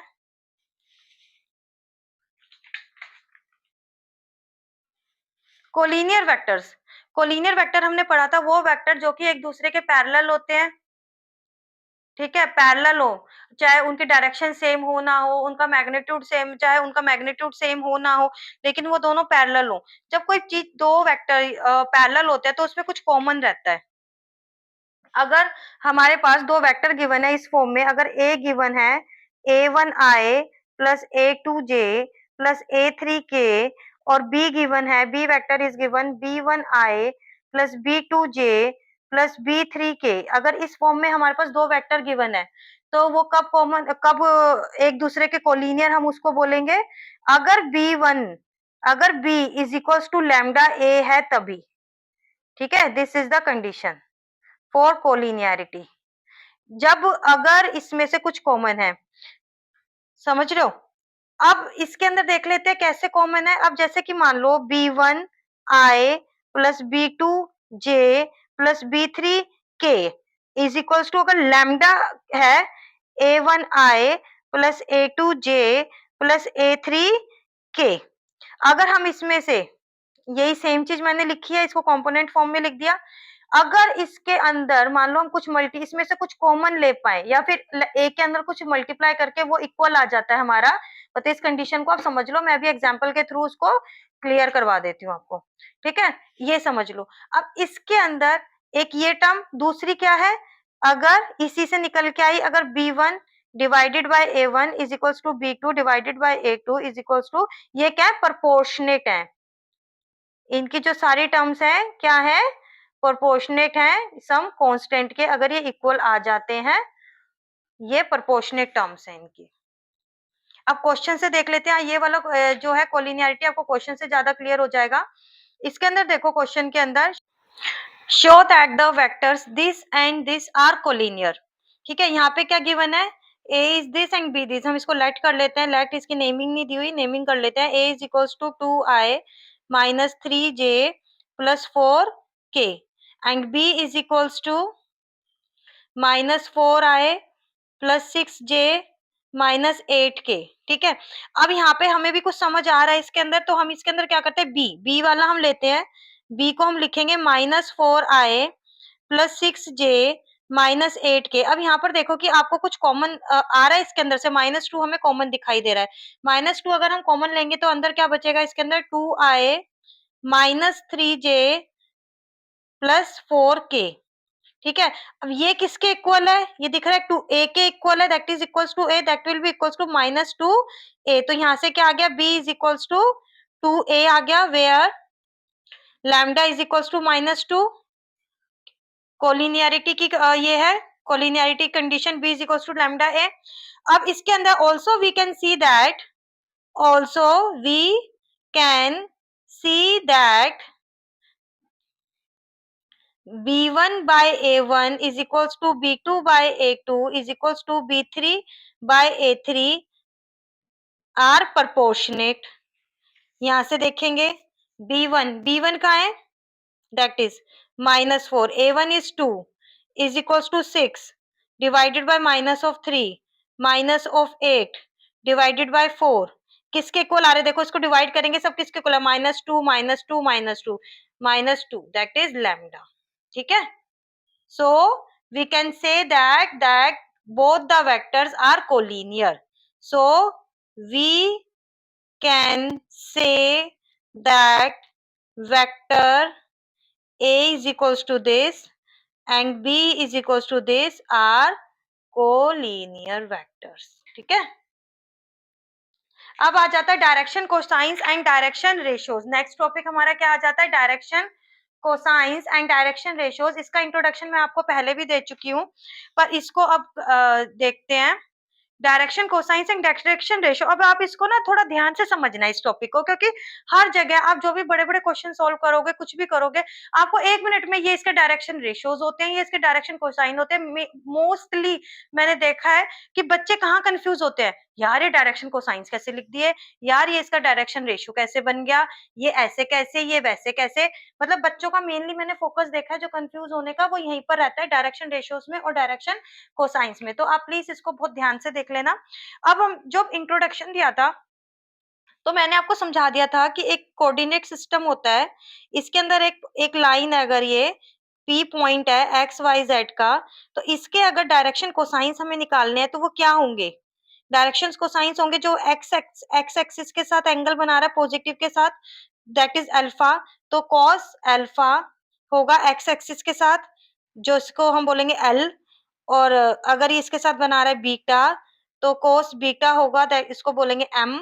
और ये जेड एक्सिस के साथ गामा, तो cos gamma is equals to इसको बोलेंगे m n. L M n are direction cosines, l is cos alpha, M is cos beta and this is cos gamma, this is along x axis, this is along Y axis, this is along z axis. और इनके हमने वो भी पढ़ी थी, कुछ relations पढ़े थे, l square plus M square plus N square is equals to 1, और cos square alpha plus cos square beta plus cos square gamma is equals to 1। ठीक है। और डायरेक्शन रेशियो पढ़ा था उसके अंदर हमने, डायरेक्शन रेशियो में क्या पढ़ा था हमने कि एल बाय ए, कुछ उसका एक कांस्टेंट टर्म है, कुछ प्रोपोर्शनेट टर्म्स रहती हैं इसके साथ। ए बी सी हमने डायरेक्शन रेशियोज पढ़े थे, दैट दिया डी आर्स डायरेक्शन रेशियोज, और ये क्या है डी सीज डायरेक्शन कोसाइंस। तो जो कि प्रोपोर्शनेट थे, l by a is equals to m by b is equals to n by c is equals to कोई भी कांस्टेंट के प्रोपोर्शनेट थे। ठीक है। और इसके अंदर एल पढ़ा था, अगर हमें ये डायरेक्शन रेशियोज गिवन है तो हम एल कैसे फाइंड आउट करेंगे, plus minus A by a square plus B square plus C square, m is equals to n b a square plus B square plus C square, N is equals to C A square plus B square plus C square. अब जो main point मैं बताने वाली हूँ, ये तो मैंने आपको रिकैप करवा दिया जो कि मैंने आपको इंट्रोडक्शन में पढ़ाया था। अब जो मेन पॉइंट बताने वाली हूँ, 2 पॉइंट मैं आपको बताऊंगी। एक तो आप ये देखो कि जो हमने इससे ये कैलकुलेट किया, ये है क्या, समझ रहे हो। और एक ये जो हमारे पास अगर इसके कंपोनेंट फॉर्म में गिवन है, जो ये एक्स वाई जेड है, ये जो एक्स वाई जेड जो इसके कोऑर्डिनेट्स होते हैं, ये होते हैं डायरेक्शन रेशियोज। ये क्या होते हैं, डायरेक्शन रेशियोज। जब आपको कैलकुलेट करने को आएगा, अगर हमारे पास कोई ए वेक्टर है, A1 I plus A2 J plus A3 K की फॉर्म में है, तो इसके डायरेक्शन रेशियोज कहेगा find out the direction ratios. तो डायरेक्शन रेशियोज क्या है, A1 A2 and A3 are the direction ratios. समझ आया। अब जैसे मैं इसी के अंदर एग्जांपल दे देती हूँ, फॉर एग्जांपल पी कोई वेक्टर है, इसका है आपका 3i minus 2j plus 6k, तो इसके डायरेक्शन रेशियोज क्या है, 3 minus 2 and 6, these are the direction ratios for the vector p। अब इससे हमें कैलकुलेट करने हैं डायरेक्शन कोसाइंस। हमने डायरेक्शन कोसाइंस इजीली कैलकुलेट कर दिए। अब मैं इसको कोरिलेट करूंगी, इससे यूनिट वेक्टर से कोरिलेट करूंगी आपका। ठीक है। अब इसके अंदर हमारे पास ये गिवन है डायरेक्शन रेशियोज, इस फॉर्मूले से हम इसके डायरेक्शन कोसाइंस निकाल सकते हैं। अब इससे रिलेटेड एक क्वेश्चन कर लेते हैं और उसको यूनिट वेक्टर से हम रिलेट कर लेते हैं, ताकि हम आगे फ्यूचर में कोई भी क्वेश्चन करते हुए कंफ्यूज ना हो। अब आप इसके अंदर देखो, right the direction ratios of the vector. इसके डायरेक्शन रेशियोज निकालने, डीआरस लिखने हैं। तो इसके डीआरस क्या हुए, इसके डीआरस क्या हुए इसके 1 1 माइनस 2। ठीक है, जो अभी मैंने समझाया इसके अकॉर्डिंग A1 A2 3 A3 इसके डायरेक्शन रेशियोज होते हैं। अब इसके हमें निकालने हैं डायरेक्शन कोसाइंस निकालने हैं। तो डायरेक्शन कोसाइंस क्या है, L इज इक्वल्स टू क्या होगा, अब यहाँ पे हमें क्या हुआ, a is equals to 1, b is equals to 1, c is equals to minus 2, हमारे डायरेक्शन रेशियोज पता लग गए। तो ये क्या होगा, a by under root of a square plus b square plus c square. a square plus b square plus c square हम calculate कर लेंगे, तीनों में ही चाहिए। a square plus b square plus c square is equals to 1 square plus 1 square plus 2 square that will be equals to under root of 6। ठीक है, तो a की वैल्यू क्या आई, l is equals to a क्या आया हमारे पास 1, 1 by under root of 6। ऐसी m आएगा b बाय दिस, b की वैल्यू क्या है 1 बाय अंडर रूट ऑफ 6, और n क्या आएगा -2 बाय अंडर रूट ऑफ 6। ये आ गए हमारे पास डायरेक्शन कोसाइंस आ गए। अब एक यूनिट वेक्टर, इसमें मैंने ये किया है सब समझाने के लिए, एंड को relate with the unit vector. अब इसको आपको यूनिट वेक्टर के साथ को रिलेशन मैं बताती हूँ ताकि आप कभी कंफ्यूज ना हो जाओ। अब इसके अंदर आप इसका अब ये एक वेक्टर गिवन है, अभी आप इसको डायरेक्शन कोसाइंस को भूल जाओ। अब एक ही वेक्टर गिवन है आपका i प्लस जे माइनस 2 के। अब मैं कहूंगी कि आपका इसका यूनिट वेक्टर फाइंड आउट कर दो, तो आपके पास यूनिट वेक्टर का फॉर्मूला क्या है, दिस, इसका मैग्नीट्यूड मल्टीप्लाइड बाय इसका वेक्टर। अब इसके अंदर देखो, इसका मैग्नीट्यूड फाइंड आउट करना है। इसका मैग्नीट्यूड फाइंड आउट कैसे होगा, 1 स्क्वायर प्लस 1 स्क्वायर प्लस -2 का square that will be under root 6, under root 6। तो 1 बाय अंडर रूट 6 और पूरा वेक्टर i प्लस जे -2 के। अब इसको ओपन कर लेंगे, 1 by under root 6 i plus 1 by under root 6 j -2 by under root 6 के। तो ये इसका क्या आ गया, यूनिट वेक्टर। अब आप देखो, ये L है, ये M है और ये N है, दिख रहा है आपको। तो जब भी हम यूनिट वेक्टर लिखते हैं, तो अगर जब कोई भी अगर हम यूनिट वेक्टर लिखेंगे, नॉर्मली जनरल कोई भी यूनिट वेक्टर लिखेंगे, तो वो क्या होता है, cos alpha i plus cos beta j plus cos gamma k। ये पॉइंट मैंने इसलिए बताया कि कभी एकदम से हमें किसी का यूनिट वेक्टर गिवन है और हमें हमें कोई वेक्टर गिवन है, उसका हमें डायरेक्शन कोसाइंस पूछ लेता है, ठीक है, तो हमें उसका यूनिट वेक्टर अगर हम निकाल देंगे, तो ये हमारे जो यहाँ पर उसके कंपोनेंट्स हैं, जो स्केलर कंपोनेंट्स हैं, वो उसके क्या होंगे, वो डायरेक्शन कोसाइंस भी होते हैं। समझे, इसको बस कोरिलेट करके चलना, आगे क्वेश्चंस में काफी यूज होगा ये। Got the point. अब हम समझ लेते हैं vector joining 2 points. Vector joining 2 points. अब इसके अंदर मान लो हमें कोई 2 पॉइंट दिए हुए हैं, एक पॉइंट P1 यहाँ दिया हुआ है x1 y1 z1, एक पॉइंट P2 यहाँ दिया हुआ है x2 y2 एंड z2। ये इनके पोजीशन वेक्टर्स हैं ओ के रिस्पेक्ट में। अब हमें ये निकालना है। अब इसकी डायरेक्शन चलो मैं बताती हूँ, ये इसमें है OP1 OP2, यहाँ से क्या हुए x1 i, इनके पोजीशन वेक्टर्स क्या होंगे, कोऑर्डिनेट्स दिए हुए, तो x1 i y1 j plus z1 के, और इसके क्या होंगे ओ, ये P1 के, ये P2 के। OP2 का पोजीशन वेक्टर क्या होगा with respect to origin, x2 i plus y2 j plus z3 के, z2 सॉरी z2 के। ठीक है, अब इसके अंदर अगर हमें P1 P2 फाइंड आउट करना है, P1 P2, अब डायरेक्शन भी मैटर करती है। अगर हमने P1 P2 की तरफ जा रहे हैं, मतलब P1 से P2 की तरफ, ये वाली डायरेक्शन है, तो जो बाद वाला है उसमें से पहले वाले को माइनस करेंगे, मतलब कि x2 minus x1 i plus y2 minus y1 j plus z2 minus z1 k, हम इसको माइनस करेंगे। अगर हमें इसकी डायरेक्शन में चलना है, P2 से P1 की डायरेक्शन अगर जा रही है, तो बाद वाले में से पहले वाले को, बस ये ध्यान रखना, बाद वाले में से पहले वाले को माइनस करेंगे। अब इसमें P1 से, P1 के क्या है x1 minus x2 i y1 minus y2 j z1 minus z2 k। ठीक है, ये ध्यान रखना है, बस बाद वाले में से पहले वाले को सब्ट्रैक्ट करते हुए चलेंगे, तो वो हमारा पोजीशन वेक्टर आ जाएगा ज्वाइनिंग 2 पॉइंट्स। इन 2 पॉइंट्स है, ये वाला वेक्टर आ जाएगा, ये वाला वेक्टर हमारा हम फाइंड आउट कर लेंगे। ठीक है, अब अगर इनका मैग्नीट्यूड क्या हो जाएगा, P1 P2 का अगर मैं मैग्नीट्यूड फाइंड आउट करूं, तो क्या हो जाएगा, जो ये इसका स्क्वायर x2 माइनस x1 का स्क्वायर, यही तो हम पढ़ते हुए आए हैं। अगर इसका मैग्नीट्यूड क्या हो जाएगा, x1 वाले कंपोनेंट का स्क्वायर प्लस y वाले कंपोनेंट का स्क्वायर प्लस z वाले कंपोनेंट का स्क्वायर। ठीक है, इसका करना होगा तो इसका भी ऐसे ही हो जाएगा, x वाले कंपोनेंट का, y वाले कंपोनेंट का, z वाले कंपोनेंट का। अब एक क्वेश्चन देख लेते हैं। Find the vector joining the points this and this. दो पॉइंट को ज्वाइन कर रहा है, यहाँ पे मैं ड्रॉ कर देती हूँ। दो पॉइंट है, एक P है एक Q है।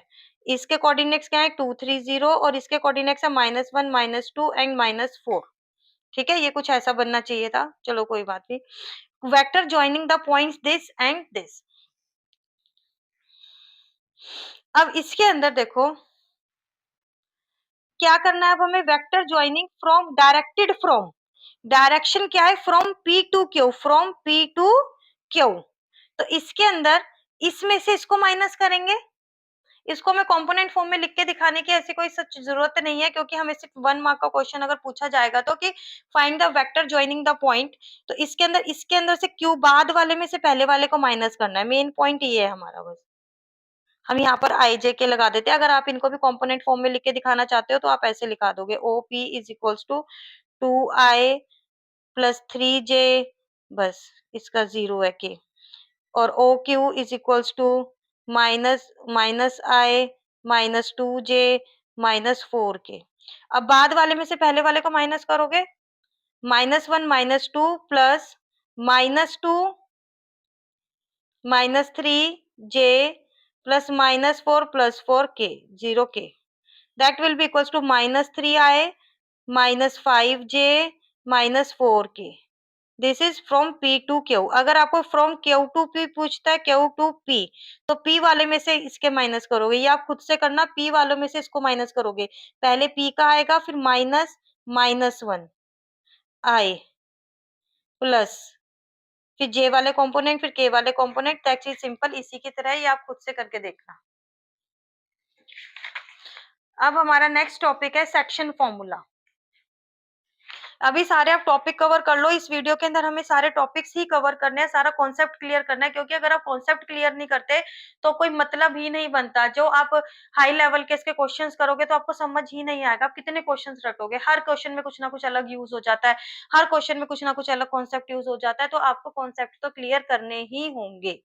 ठीक है, ये दोनों चैप्टर हमारे मिलाकर आते हैं 14 मार्क्स के, तो 14 मार्क्स आपके, और बहुत इजी क्वेश्चंस रहते हैं। मतलब अगर आप एक बार कर लोगे तो वो आपको इजी ही लगेंगे। अब आ जाते हैं हम सेक्शन फॉर्मूला की तरफ। सेक्शन फॉर्मूला में क्या होता है, सेक्शन मतलब उसके पार्ट्स करना, सेक्शन में डिवाइड करना। कोई एक चीज है उसको हम सेक्शन में डिवाइड करें, that is called section formula. एक है इंटरनल फॉर्मूला। मान लो हमारे पास दो वेक्टर्स गिवन है, एक ओपी, ओपी की डायरेक्शन में, एक ओ क्यू, ओ क्यू, ये वेक्टर का नाम है मान लो ए, और इस वेक्टर का नाम है बी। ठीक है, और जब सेक्शन फॉर्मूला लगाते हैं तो हम इसको पर्टिकुलर ही रखते हैं, ओपी को ए और ओ क्यू को बी। अब मान लो कोई एक वेक्टर है ओ आर, जो ये पॉइंट आर है वो उसको m/n रेशियो में डिवाइड कर रहा है, पी क्यू को m/n रेशियो में डिवाइड कर रहा है। तो आपका जो m रेशियो है वो किसके लिए हुआ, पी आर के लिए m, और पी आर क्यू क्या हुआ, n रेशियो में डिवाइड कर रहा है ये। और इसकी डायरेक्शन क्या होती है, इधर से इधर रहती है, पी से क्यू की तरफ ही डायरेक्शन रहती है इसकी। ठीक है, डायरेक्शन पे मैटर करता है, डायरेक्शन ध्यान से देख लेना, कहीं उल्टी सीधी डायरेक्शन आ जाएगी, फॉर्मूला गलत लगा दोगे। तो इसका अगर हम अब हमें O R, position vector of R निकालना है, ओ आर, तो इसकी वैल्यू क्या होगी, देखो एम, ये दूसरे वाले के साथ जाएगा b, opposite, m B plus n, opposite आएगा एन ए। ठीक है, divided by m plus n, ये इसका फॉर्मूला होगा। इस फॉर्मूले से हम इसको कैलकुलेट कर लेंगे। अब दूसरा क्या होता है, अब इसी का एक स्पेशल केस, ये एक फॉर्मूला आपको ध्यान रखना है, बस m B plus N a. ठीक है, क्वेश्चन करोगे तो आपको और क्लियर हो जाएगा, कंफ्यूज नहीं होना। वैसे सीधा डायरेक्ट फॉर्मूला ही यूज होता है, पर फिर भी आपको डायरेक्शंस का ध्यान रखना है। अब अगर स्पेशल केस है, अगर m/n क्या है, 1:1 है, अगर आपको ये रेशियो है 1:1 में ही डिवाइड कर रहा है, मतलब कि r उसका मिड पॉइंट है, r is the mid point of P Q, R is the mid point of P Q. तो एम एन क्या हो गया, एम बी वन हो गया, एन बी वन हो गया। तो ओ आर की वैल्यू क्या हो गई, b plus a divided by 1+1, और बी प्लस ए कॉम्पिटेटिव होता है तो हम इसको ए पहले ऐसे लिख सकते हैं, हमारे आंसर पे कोई डिफरेंस नहीं आएगा, ए प्लस बी बाई 2। तो ओ आर क्या हो गया, when R is the mid point of P Q that is ratio is 1:1। तो ये इसका एक स्पेशल केस हो जाता है, ये ध्यान रखना। अब आ जाता है एक्सटर्नल में, जब वो उसको डिवाइड तो कर रहा है पर एक्सटर्नली डिवाइड कर रहा है। लेट ये एक पी है, क्यू, ओ, ये ए है, ये बी है। अब जो एक आर है वो उसको एक्सटर्नली डिवाइड कर रहा है, ओ आर, आर एक पॉइंट है, एक्सटर्नली डिवाइड कर रहा है। ये ओ क्यू की वेक्टर में है और ये इसको कर रहा है किस रेशो में, m⁴n रेशो में कर रहा है। तो हमने देखो ये चीज, बस यही जो बच्चे कंफ्यूज होता है ना, एक छोटी सी चीज मैं यहाँ पे बताऊंगी। अगर ये P2R ही m है, जैसे P2R ये रेशो क्या है, m है पूरी P2R, और Q2R की रेशो क्या है, n है। ठीक है, P2R n है, सॉरी P2R पूरी m है, P2R यहाँ पर तो हाफ हाफ हो गए थे, ये ऐसे नहीं लेना कि ये m है, नहीं, दैट इज रॉन्ग। जब एक्सटर्नल है तो ये सब चलेगा, P2R ही m रहेगा और R2Q ही n रहेगा। इसको फोकस देके मैं बार बार बोल रही हूँ, रिपीट कर रही हूँ, ताकि अभी आपको वीडियो देखते देखते ये चीजें लर्न हो जाए, आपको बाद में बैठना ना पड़े लर्न करने के लिए। ठीक है, अब इसके अंदर फॉर्मूला क्या रहेगा, m, इसके अपोजिट वाले से b से ओ आर, पोजिशन वेक्टर क्या रहेगा, m b minus n A divided by m minus n is the formula. ठीक है, ये इसका फॉर्मूला रहेगा, नेगेटिव साइन आ जाएंगे बस, वैसे अगर हम देखें तो सिर्फ एक नेगेटिव साइन का डिफरेंस आ जाता है, नथिंग मोर देन दैट, इससे ज्यादा कुछ भी नहीं है। और इसके अंदर अब हम इससे रिलेटेड दो क्वेश्चन सोल्व कर लेते हैं, इंटरनल एक्सटर्नल, और इससे मिड पॉइंट से रिलेटेड एक क्वेश्चन सोल्व कर लेंगे तो हमें ये और भी चीजें क्लियर हो जाएंगी।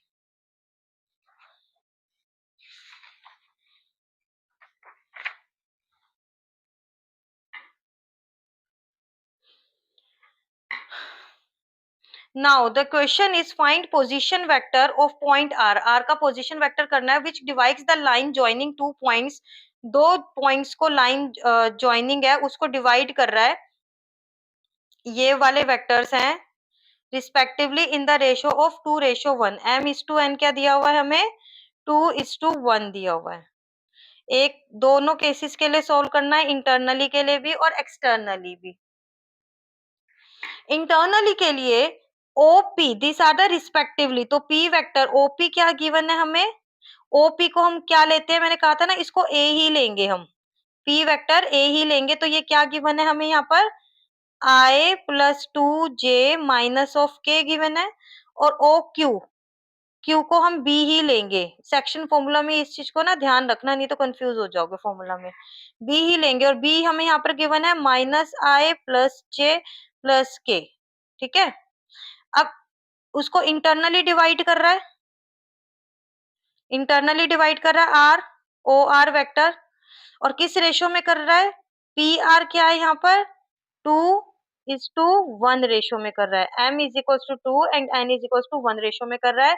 a क्या है यहाँ पर i+2j माइनस के है, और b क्या है यहाँ पर -i+j+k है। बस फॉर्मूला लगा देंगे, हमारी चारों चीजें पता लग गई। तो O R is equals to, हमें पता है क्या होता है, M B plus N A divided by m plus n, that simple. m की वैल्यू क्या है 2, b क्या है -i+j+k, और प्लस n की वैल्यू 1, i+2j-k। बस इसे सॉल्व कर लेंगे, 2+1, इसे सॉल्व कर लेंगे तो क्या आ जाएगा, सॉल्व करना इसको आएगा आपका -i+4k4j +k divided by 3, O R की वैल्यू क्या आ जाएगी -1/3i+4/3j+1/3k। समझ गए, सिंपल एक फॉर्मूला ही लगा है, बस हमें ध्यान रखना है कि जो ओपी वाला दिया है, ओपी देखो रिस्पेक्टिवली पी का पोजीशन वेक्टर ये है और क्यू का पोजीशन वेक्टर ये है, तो इसको हम ए ही लेंगे, OP is equals to this और O Q is equals to this. तो हमारा फॉर्मूले में कहीं गड़बड़ नहीं होगी, बस नहीं हमारा आंसर गलत नहीं आएगा। अब एक्सटर्नली वाले में भी बस यही ध्यान रखना है, हमारी यही सेम वैल्यूज है, ओपी वाले को ए ही लेते हैं, इसको बी लेते हैं, एम को 2 लेते हैं। सिंपल एक फॉर्मूला लगेगा उसके अंदर, तो यही सेम सेम यही फिगर रहेगी, सेम ये फिगर ये सेम नहीं रहेगी, पैरामीटर सेम रहेंगे, फिगर ये आपकी इस टाइप से कुछ रहेगी जो हमारी एक्सटर्नल वाली हमने बनाई थी ओ क्यू। अब एक है ये आर, ओ आर, जो कि एक्सटर्नली उसको डिवाइड कर रहा है। ठीक है, इसके अंदर ये क्या है, m इज इक्वल्स टू 2 और यहाँ पे n is equals to 1। This is o, this is a, this is b और we have to find out O R. इसका फॉर्मूला क्या पढ़ा था हमने, m। देखो अगर जैसे मैं बार बार फॉर्मूला भूल जाती हूँ, अगर हम उसको अच्छे से करेंगे ना कि m क्या है, पी आर वाली रेशियो है, p के साथ वाली रेशियो है, तो इसके साथ वेक्टर कौन सा आएगा, b वाला, q वाला, ऑपोजिट है बस, एम बी माइनस, फिर बस एक याद आते ही तो फिर तो हमें ध्यान आ ही जाती है चीजें। अब इसके अंदर देखो m की value 2, b is minus I plus J plus के माइनस n इज 1, a की value i plus 2j minus के डिवाइडेड बाय 2 माइनस 1, यहाँ पे नीचे 1 हो जाएगा, तो जब आप सोल्व कर लोगे तो यहाँ पे ओ आर की वैल्यू आपको मिलेगी minus 3i plus 3k। Simple, ठीक है। आई होप आपको बहुत अच्छे से कॉन्सेप्ट क्लियर हो रहे होंगे। मैं पूरा मतलब पूरा वो लगा रही हूँ अपनी जान की आपको एक एक कॉन्सेप्ट क्लियर हो जाए, ताकि अगर आप एंड मोमेंट पे पढ़ने बैठे हो तो आपको कोई डेरिवेशन वगैरह कुछ मैं आपको लंबे लंबे उसमें नहीं फंसा रही, बस आपकी कॉन्सेप्ट क्लियर हो जाए। पर बेटा देखो मेहनत तो करनी ही पड़ेगी, मेहनत के लिए कोई ऑप्शन नहीं बना है, कहीं पर भी नहीं बना, यहाँ पर क्या कहीं पर भी नहीं बना। अब ये क्वेश्चन है, कर लेते हैं position vector of the mid point. Mid point वाला जो मैंने आपको स्पेशल केस दिखाया था, मिड पॉइंट सिर्फ एक ही इंटरनल में ही हो सकता है, मिड पॉइंट एक्सटर्नल में हो ही नहीं सकता। तो ये ओ क्यू ओ पी और इसका मिड पॉइंट है ये आर। ठीक है, अब इसका पोजीशन वेक्टर हमें फाइंड आउट करना है ओ आर का। यहाँ पे पी क्या है 2 3 4, यहाँ पे क्या है 4 1 2, हमें ऐसे भी दे सकता है, कोऑर्डिनेट में दे सकता है, तो हम इसके पोजीशन वेक्टर्स बना लेंगे। ओपी का पोजीशन वेक्टर क्या हुआ, और लेट ए क्या हुआ, इसको ए नाम दे देंगे ना, हमारे फॉर्मूला में तो हमें ए यूज करना है इसको। 2 आई plus 3j plus 4k, simple है, तो अब आपको आएगा आपको कंपोनेंट तो। और O Q is equals to 4i plus J minus 2k। ठीक है, अब इसका मिड पॉइंट का फॉर्मूला क्या रहता है, और अगर ये हमारे पास एम एन की चाहिए ही नहीं होता, एम इज टू एन तो 1/1 होता है, मिड पॉइंट से समझ आ गया, इसको बेकार में लिखने की कोई जरूरत ही नहीं है। ओ आर का फॉर्मूला क्या होता है, A plus B divided by 2। Simple, इन दोनों को प्लस कर दो, 2i plus 3j plus 4k plus 4i plus J minus 2k divided by 2। अब इसको सॉल्व करेंगे तो क्या आ जाएगा, O R will be equals to 3i plus 2j plus K equal आ जाएगा ये, this will be the answer. ठीक है, मुझे लग रहा है आप बच्चों को बहुत अच्छे से समझ आ रहा होगा, और फिर भी अगर आपको कहीं भी कोई भी प्रॉब्लम रहती है तो प्लीज आप कमेंट सेक्शन में कमेंट कर देना, लेकिन इस वीडियो का एक एक वर्ड अच्छे से समझने की कोशिश करना। तो अभी तक हमने देखा वेक्टर्स का एडिशन, वेक्टर्स का सब्ट्रैक्शन और स्केलर का मल्टीप्लिकेशन बाय वन वेक्टर। ठीक है, तो अब हम देखेंगे कि प्रोडक्ट ऑफ टू वेक्टर्स। अब हमारा टॉपिक क्या है, प्रोडक्ट ऑफ टू वेक्टर्स, जो कि दो टाइप का है, एक तो स्केलर प्रोडक्ट, डॉट प्रोडक्ट, जिसे हम बोलते हैं डॉट प्रोडक्ट है, डॉट प्रोडक्ट, या फिर स्केलर प्रोडक्ट, जो उसका रिजल्ट रहता है वो क्या रहता है, रिजल्ट क्या रहता है उसका, स्केलर रहता है। ठीक है, मीन्स जस्ट मैग्नीट्यूड रहता है, जस्ट अ स्केलर क्वांटिटी रहता है। और वेक्टर का रिजल्ट क्या रहता है, वेक्टर प्रोडक्ट का वेक्टर रिजल्ट रहता है, जो रिजल्ट में रहेगा वो भी वेक्टर रिजल्ट रहेगा, इसको क्या बोलते हैं, क्रॉस प्रोडक्ट भी बोलते हैं, क्रॉस प्रोडक्ट। अब ए डॉट बी, अगर दो वेक्टर है हमारे ए, तो उसका डॉट प्रोडक्ट जो बीच में साइन आएगा वो भी डॉट ही आएगा। ठीक है, डॉट प्रोडक्ट इसका क्या होता है, ए का मैग्नीट्यूड डॉट बी का magnitude cos of theta, and theta is what, angle between them। अगर ये दो वेक्टर गिवन है, this is A vector and this is B vector, तो ये थीटा है angle between vectors A and B. Okay, और theta कहां से कहां तक वेरी करता है? 0 डिग्री से पाई तक वेरी करेगा। Got it. अब इसके अंदर कुछ ऑब्जर्वेशंस हैं, वो देख लेते हैं। अब अगर आपको यहाँ से एंगल आ जाता है निकालना कि इनके बीच का, आपको ये दिया हुआ है, ये वेक्टर गिवन है, ये वेक्टर गिवन है, इनकी डॉट प्रोडक्ट भी गिवन है, तो आपको थीटा फाइंड आउट करना है। तो आप इससे क्या फॉर्मूला आएगा आपका? इससे आ जाएगा cos theta is equals to a dot b divided by magnitudes इनका। ठीक है, तो यहाँ से थीटा की वैल्यू क्या आ रही है? cos of inverse a dot b divided bye there magnitudes. अब कुछ बातें हैं डॉट प्रोडक्ट के लिए, डिस्कस कर लेते हैं सम ऑब्जर्वेशंस।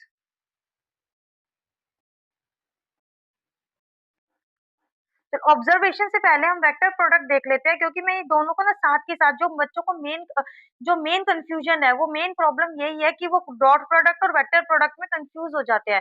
तो मैं इसलिए आपको साथ के साथ ही ये चीजें करवाऊंगी, ताकि आपको कोई कंफ्यूजन क्रिएट ना हो, क्योंकि दोनों ना एक दूसरे के रिवर्स प्रोसेस है, दोनों में एक दूसरे का रिवर्स हो रहा है। तो अभी तक हमने देखा कि डॉट प्रोडक्ट का फॉर्मूला क्या है। अब वेक्टर प्रोडक्ट का फॉर्मूला देख लेते हैं। वेक्टर प्रोडक्ट का फॉर्मूला है a क्रॉस b, a का magnitude, b magnitude, this is sin theta and this is neta, this is the neta। neta क्या है आपका? डायरेक्शन, यूनिट वेक्टर है इन द डायरेक्शन, और इसकी डायरेक्शन क्या है?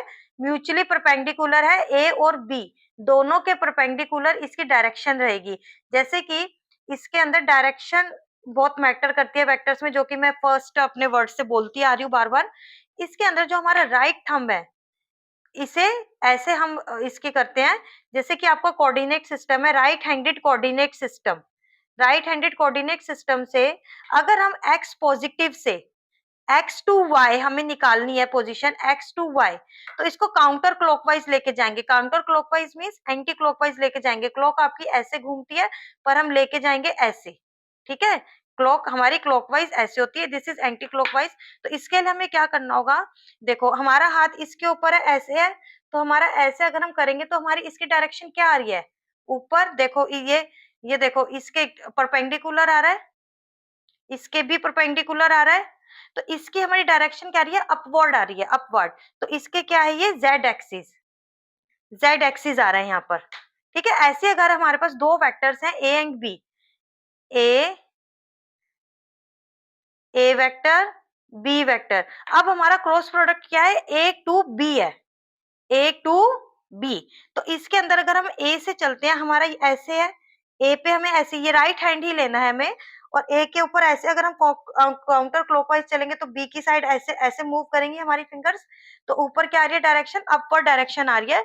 तो एन क्या है? एक यूनिट वेक्टर है जो कि इन दोनों के परपेंडिकुलर है। तो नीटा की क्या है? डायरेक्शन ये आ रही है। अगर हमारा क्रॉस प्रोडक्ट है बी टू ए, ध्यान देना, अगर ये है ए टू बी, ये है बी टू ए अगर है, तो हमारा राइट हैंड हमें कैसे लेके जाना है? राइट हैंड हम ऐसे रखेंगे। अब राइट हैंड हमें ऐसे रखना पड़ेगा कि हमारा थंब जो है ये नीचे आ रहा है, राइट हैंड ऐसे रखेंगे और हम ऐसे मूव करेंगे, तो हमारे थंब की डायरेक्शन क्या आ रही है? Downwards, that is negative, downwards आ रही है। यहाँ पे नीटा की माइनस नीटा आ रही है, तो हमारी डायरेक्शन इससे चेंज हो गई। This is specifying only just for direction, this is the unit vector that is perpendicular to the A and B. Okay, अब इसके अंदर आपको ये समझ आ गया। अब इसके अंदर से अगर आपका थीटा की वैल्यू, अगर आपको एंगल बिटवीन देम निकालना है, एंगल बिटवीन देम, तो इसका सेम वही प्रोसेस रहेगा। साइन थीटा की वैल्यू क्या आ जाएगी? A cross B divided by A dot B, और थीटा यहाँ से क्या आ जाएगा? Theta will be sine inverse of A cross B A dot का इनका मैग्नीट्यूड। ठीक है, समझ आया आपको? अब इनकी कुछ ऑब्जर्वेशंस हैं, वो देख लेते हैं। सम ऑब्जर्वेशंस, ठीक है। अब फर्स्ट ऑफ ऑल तो ये देखते हैं कि अगर इन दोनों में से एक भी जीरो हो जाता है, इफ फर्स्ट इज, अगर या तो ये वेक्टर जीरो है या फिर ये जीरो हो जाता है, ठीक है, तो theta is not defined, theta is not defined, अगर ये आपका है ही नहीं तो थीटा आप डिफाइन कैसे करोगे कि कहाँ तक है, कौन सा एंगल है, किसके बीच में, हमें यही नहीं पता। जब इसकी वैल्यू, अगर ए की वैल्यू यहाँ पे 0 हो जाती है, ए की है, तो हमारा थीटा क्या है, डिफाइन ही नहीं है। तो इस केस में जो डॉट प्रोडक्ट होता है वो क्या हो जाता है, 0 हो जाता है। ठीक है, अब सेम यही है, इफ इसके क्रॉस प्रोडक्ट में भी सेम रहेगा ये रूल। अगर ये 0 है या फिर बी जो वेक्टर है वो 0 है, then theta is not defined, theta define ही नहीं होगा। तो इस केस में भी जो क्रॉस प्रोडक्ट है ए से बी का, तो वो भी, उसकी वैल्यू भी 0 हो जाएगी। ठीक है, अब दूसरी ऑब्जर्वेशन हमने क्या देखी, अगर हमने इनको डॉट प्रोडक्ट किया, जैसे कि हमने यहाँ पे डिजिट किया था, जो इसका रिजल्ट है वो क्या आएगा, स्केलर आएगा। तो dot product is the scalar quantity, scalar quantity. और इसके अंदर क्या आएगा, ए क्रॉस बी अगर हम करते हैं इज अ, इसका जो रिजल्ट आएगा ए क्रॉस बी होने के बाद, ए और बी क्रॉस प्रोडक्ट होने के बाद क्या आएगा, इज अ वेक्टर क्वांटिटी। एक वेक्टर क्वांटिटी आएगी जिसमें कि एक डायरेक्शन हमारे साथ गिवन होगी, तो ये वेक्टर बन जाएगा, that is called vector quantity. ठीक है, अब इसके अंदर, अब यहाँ पर तो हमने देखा कि ए भी 0 है, ए या बी में से, दोनों में से एक 0 है, तो इसका डॉट प्रोडक्ट 0 हो गया। पर ऐसा भी तो केस हो सकता है, अगर ए भी 0 नहीं है एंड बी भी 0 के इक्वल नहीं है, देन फिर भी जो उनका डॉट प्रोडक्ट है वो 0 आ रहा है।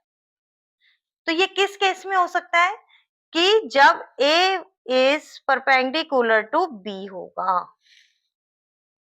ठीक है, और ये कैसे होगा, अब आप देखो, अगर ये हमारे पास ए है, ये परपेंडिकुलर है बी वेक्टर के, और हमारा फॉर्मूला क्या होता है, A dot B is the magnitude of A, magnitude of B, cos of theta, but cos 90 की डिग्री क्या होती है, कॉस 90 डिग्री पे वैल्यू होती है 0। तो हमारे पास ए डॉट बी क्या हो जाएगा, कोस थीटा की जगह क्या आ जाएगा, 90 डिग्री, तो इसकी वैल्यू हो गई 0।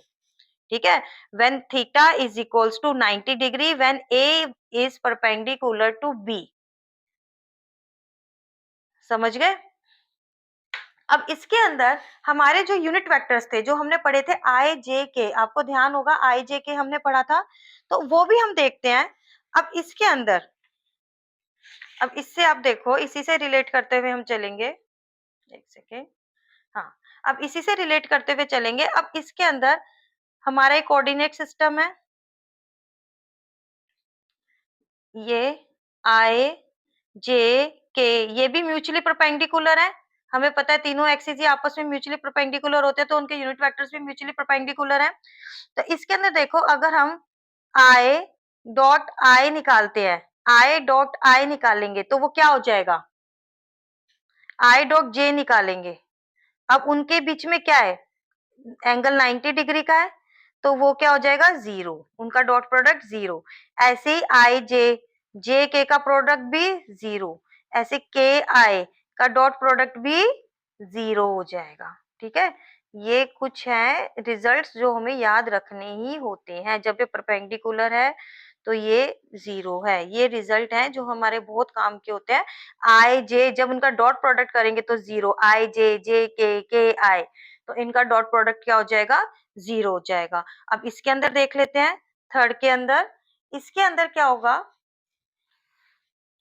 जब हमारे पास, अब हमने बात करी एंगल 90 डिग्री की, तो अब हमारे पास जब थीटा की वैल्यू है π/2 या फिर 90 डिग्री, एक ही बात है।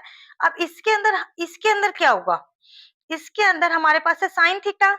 अब a cross b is equals to a का magnitude, b magnitude, sine of 90 degree. 90 degree पे वैल्यू क्या होती है, 1 होती है, साइन 90 की वैल्यू होती है 1। अब इसके अंदर a क्रॉस b किसके इक्वल आ जाएगा, a डॉट इनके प्रोडक्ट के इक्वल आ जाएगा। ठीक है, अब इसके अंदर आप देखो, जो इसका यूनिट वेक्टर है, ठीक है, वो तो रहेगा, ये ईटा है वो इसके साथ रहेगा, वो इसकी डायरेक्शन स्पेसिफाई करेगा जो कि उसके परपेंडिकुलर है। अब इसके अंदर आई जे के कोऑर्डिनेट सिस्टम में हम चलते हैं, that is y z and x, j i and this is के। यूनिट वेक्टर्स है जिनका की मैग्नीट्यूड क्या है, 1 है। अब इसके अंदर देखो I क्रॉस J जब करेंगे तो किसके इक्वल आएगा, अभी देखो मैं यहाँ से दोबारा से ऐसे करके दिखा रही हूँ, ये x है, y जा रही हूँ, I से J की तरफ जा रही हूँ, तो क्या आ रहा है, उनके परपेंडिकुलर और उन दोनों के म्यूचुअली परपेंडिकुलर क्या है, z है। z मीन्स यहाँ पे हमारे यूनिट वेक्टर क्या है, k। ये क्या आएगा हमारा, अगर हम फॉर्मूले से जाएं, एक बार मैं समझा देती हूँ, अगर हम फॉर्मूले से जाएं तो ये क्या आएगा, I का मैग्नीट्यूड, J का मैग्नीट्यूड, ठीक है, और साइन 90 तो 1 हो जाएगा, और ईटा इसके अंदर इसका मैग्नीट्यूड 1, इसका मैग्नीट्यूड 1, ईटा की डायरेक्शन कौन दिखा रहा है हमें, k दिखा रहा है, तो हम ईटा की जगह k लिख सकते हैं, वो भी उनके परपेंडिकुलर है और यूनिट वेक्टर ही है तो हम k लिख सकते हैं। ऐसे आएगा I to j k, j cross k I and k cross I is j। ये रिजल्ट है जो कि ये लर्न करने हैं। अच्छा, अब इसके अंदर क्या होता है, हम आगे अभी इन्हीं पॉइंट्स में डिस्कस करेंगे। ये जो डॉट प्रोडक्ट है ये कॉम्यूटेटिव होती है, तो इसके अंदर आपको कोई फर्क नहीं पड़ता कि I J, J into I is equals to 0 हो जाएगा।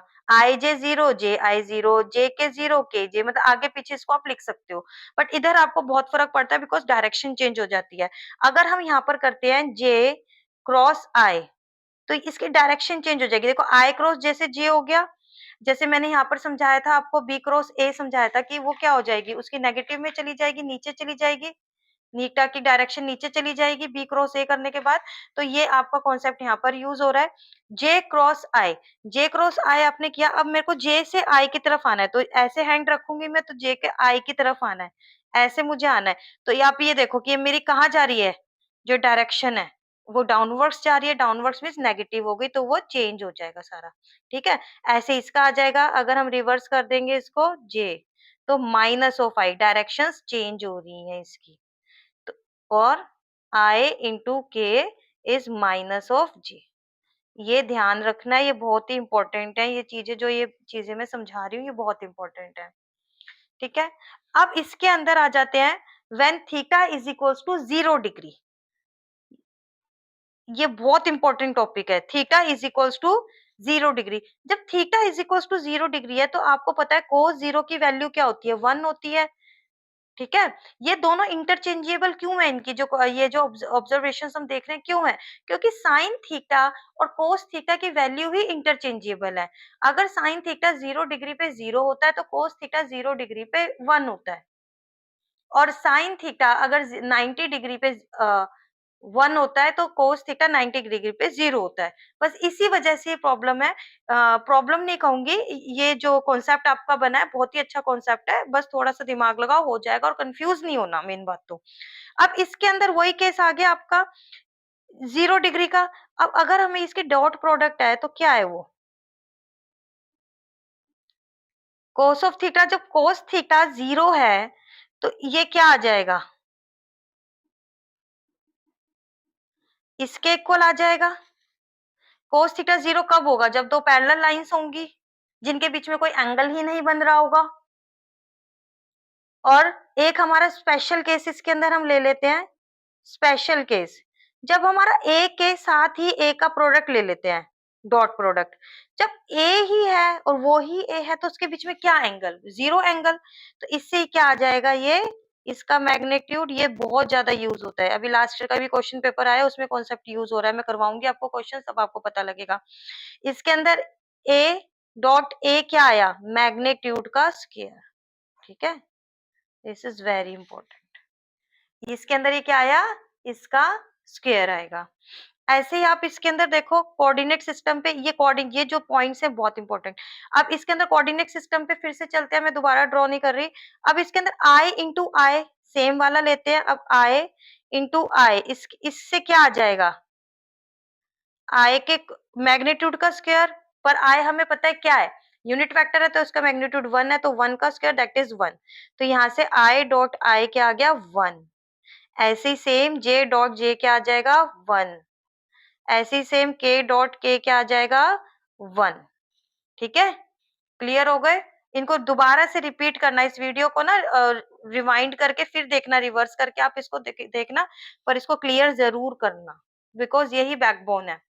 अब इसके अंदर आ जाता है when theta is equals to 0 degree. ठीक है, अब जो केस यहाँ पे हमने पढ़ा था, अगर ए भी 0 नहीं है, ए वेक्टर भी 0, सॉरी इन पे वेक्टर के साइन जरूर लगाना, ए वेक्टर भी 0 नहीं है और बी भी 0 नहीं है, फिर भी इनका जो क्रॉस प्रोडक्ट है वो 0 आ जाता है, तो वो किस केस में आ जाएगा?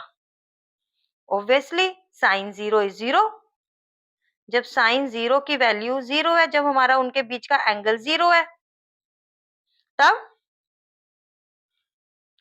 ये 0 आ जाएगा। तो A cross B is equals to A magnitude B magnitude sine 0 की वैल्यू 0, तो इसने सबको 0 कर दिया, A cross B is equals to 0।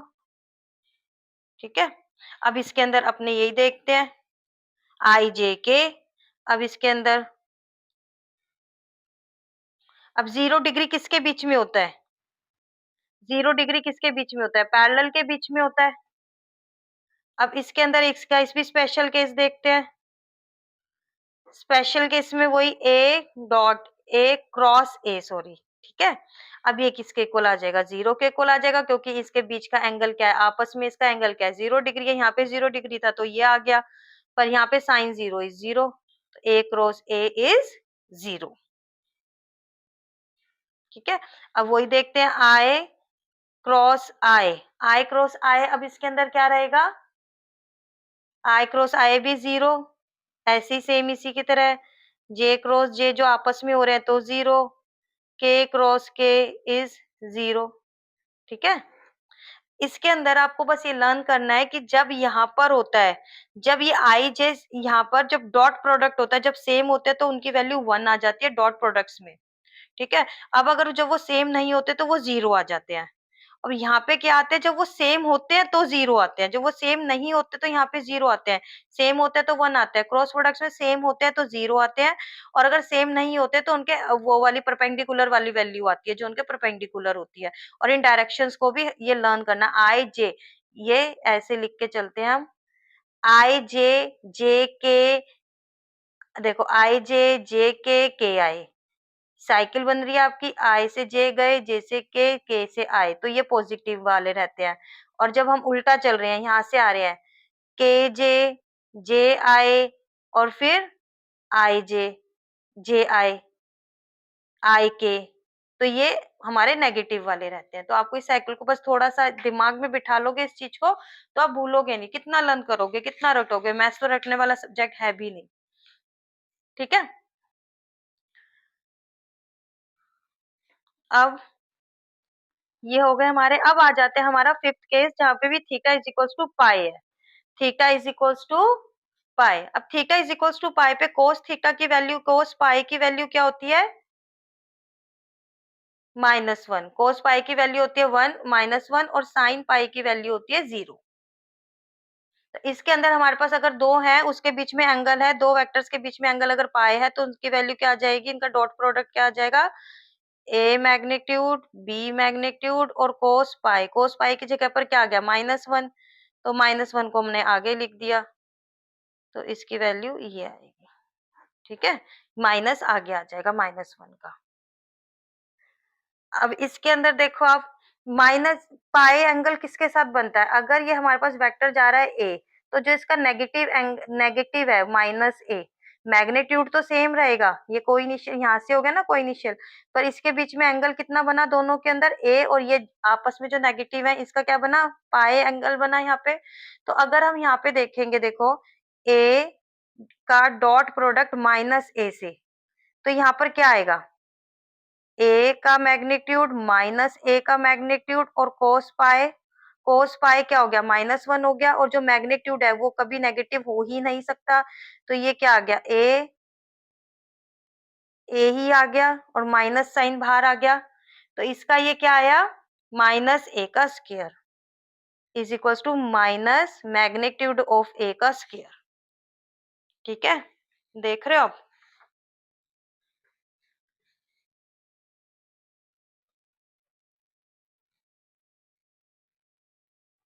देखो इसी के अंदर है, जब ए डॉट ए किया था तो a का स्क्वायर आया था, पर जब a माइनस a के साथ उसका डॉट प्रोडक्ट किया तो माइनस a मैग्नीट्यूड का स्क्वायर आ रहा है। ये रिजल्ट है, इसको ध्यान रखना। a dot product with minus a is equals to minus a का स्क्वायर। ये इसमें माइनस a का आ रहा है, जब एक माइनस में है, जब दोनों पॉजिटिव है तो उसका स्क्वायर आ रहा है। अब इसके अंदर भी देखते हैं, इसके अंदर भी सेम है, a डॉट b, तो इसके अंदर अगर हमारे पास पाई है तो उसकी वैल्यू क्या हो जाएगी, 0 हो जाएगी। और सेम यही अगर हमारा a ये माइनस a और a ये वेक्टर्स हैं, तो a vector dot cross a vector cross minus a vector is equals to 0 आएगा।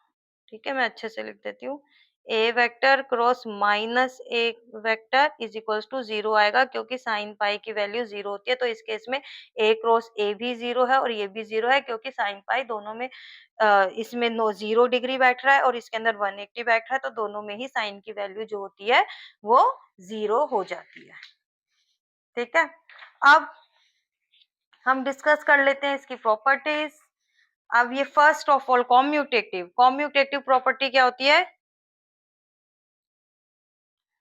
कॉम्यूटेटिव प्रॉपर्टी मैंने पहले भी अभी इसमें थोड़ा सा डिस्कस कर लिया था आईजे वाले केस में। तो जो डॉट प्रोडक्ट है वो कॉम्यूटेटिव होता है, चाहे आप a डॉट b करो चाहे b डॉट a करो, आपका सेम आंसर मिलेगा। पर वेक्टर प्रोडक्ट जो है वो कॉम्यूटेटिव नहीं होता है, vector product is not commutative. ठीक है, अब नेक्स्ट आ जाता है,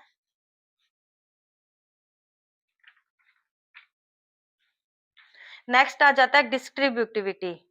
distributivity of scalar product, distributivity of scalar product over addition. ठीक है, इसके अंदर क्या होता है, अगर ये c ये डॉट प्रोडक्ट है b प्लस c के साथ हो रहा है, तो डिस्ट्रीब्यूटिविटी हो जाएगी a dot b plus a dot C. ठीक है, a का b के साथ और दोनों को फिर बाद में ऐड कर देंगे एडिशन के लिए। ऐसे ही सेम इसके अंदर भी होता है, distributivity of vector product, distributivity of vector product over addition, इसके अंदर भी होगी। जैसे कि अगर आपका a क्रॉस प्रोडक्ट हो रहा है b प्लस सी के साथ, तो ये क्या हो जाएगा, a cross b plus a cross C, मतलब दोनों का क्रॉस मल्टीप्लीकेशन निकाल सकते हो, फिर उन दोनों को आप ऐड कर सकते हो। अब इसके अंदर अगर कोई स्केलर मल्टीप्लाई हो रहा है, कोई स्केलर मल्टीप्लाई हो रहा है आपका a डॉट b के साथ, तो आप पहले इनको डॉट प्रोडक्ट निकाल सकते हो, फिर स्केलर मल्टीप्लाई कर सकते हो, या फिर उस स्केलर को पहले a के साथ मल्टीप्लाई कर सकते हो, फिर इनका डॉट प्रोडक्ट ले सकते हो, या फिर उसको पहले b के साथ मल्टीप्लाई कर सकते हो, फिर डॉट प्रोडक्ट ले सकते हो, ऑल द सेम थिंग्स। ऐसे ही आपका इसके अंदर भी होगा, क्रॉस प्रोडक्ट में भी अगर कोई ये आपका मल्टीप्लाई हो रहा है और क्रॉस प्रोडक्ट है a क्रॉस b की, तो आप दोनों का पहले क्रॉस प्रोडक्ट कर लो, फिर लैम्डा ले लो, लैम्डा के साथ मल्टीप्लाई कर लो, या फिर पहले इसके साथ करके फिर क्रॉस प्रोडक्ट कर लो, या फिर पहले b के साथ इसको लैम्डा को कर लो, फिर क्रॉस प्रोडक्ट कर लो, all the same things. Okay, अब जो लास्ट बात रह जाती है इसके अंदर बताने के लिए, वो ये रह जाती है, अगर हमारे वेक्टर्स, अभी तक हमने सीख तो लिया ये ऐसे होता है, ये वैसे होता है, ये ऐसे होता है, पर जो हमारे क्वेश्चंस हैं जनरली वो किस फॉर्म में आते हैं, हमने अभी तक पढ़ा है वो कंपोनेंट फॉर्म में ही आते हैं।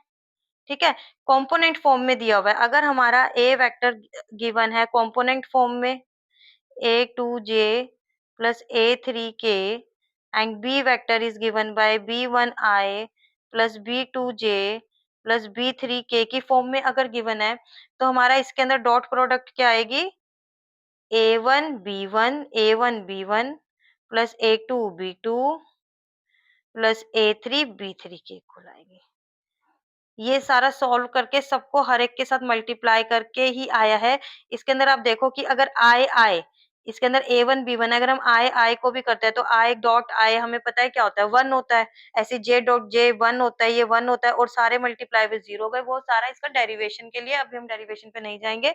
तो अगर आपको डॉट प्रोडक्ट निकालनी आती है तो इनके एडजेसेंट ये ही मल्टीप्लाई हो जाएंगे आपस में और इसकी डॉट प्रोडक्ट फाइंड आउट हो जाएगी। ठीक है, अब ऐसे इसके अंदर वेक्टर प्रोडक्ट के अंदर बात करते हैं। अगर हमारे पास ये कंपोनेंट फॉर्म में गिवन है सेम ऐसे A2j plus A3k and B is equals to B1i plus B2j plus B3k, तो इसको कैसे निकालेंगे? इसका निकालते हैं मैट्रिक्स फॉर्म में।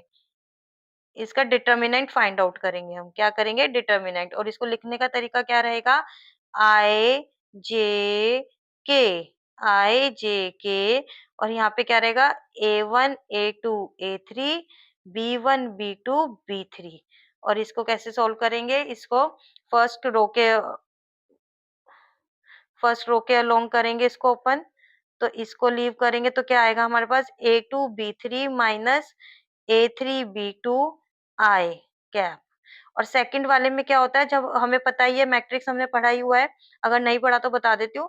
तो ये वाला एलिमेंट कौन सा है हमारा? 1 एलिमेंट है, ये 1 2 एलिमेंट है, ये 1 3 एलिमेंट है। तो इसके अंदर पावर आएगी 1 प्लस 2 दैट इज -1 की पावर 3, तो ये आ जाएगा माइनस। तो सेकंड एलिमेंट में हमारे पास क्या आता है? माइनस आ जाता है सेकंड टर्म के लिए। पहले माइनस लिखेंगे, फिर इसको लीव करेंगे, इसको लीव करेंगे तो क्या आएगा? A1 B3 minus A3 B1 और J कैप प्लस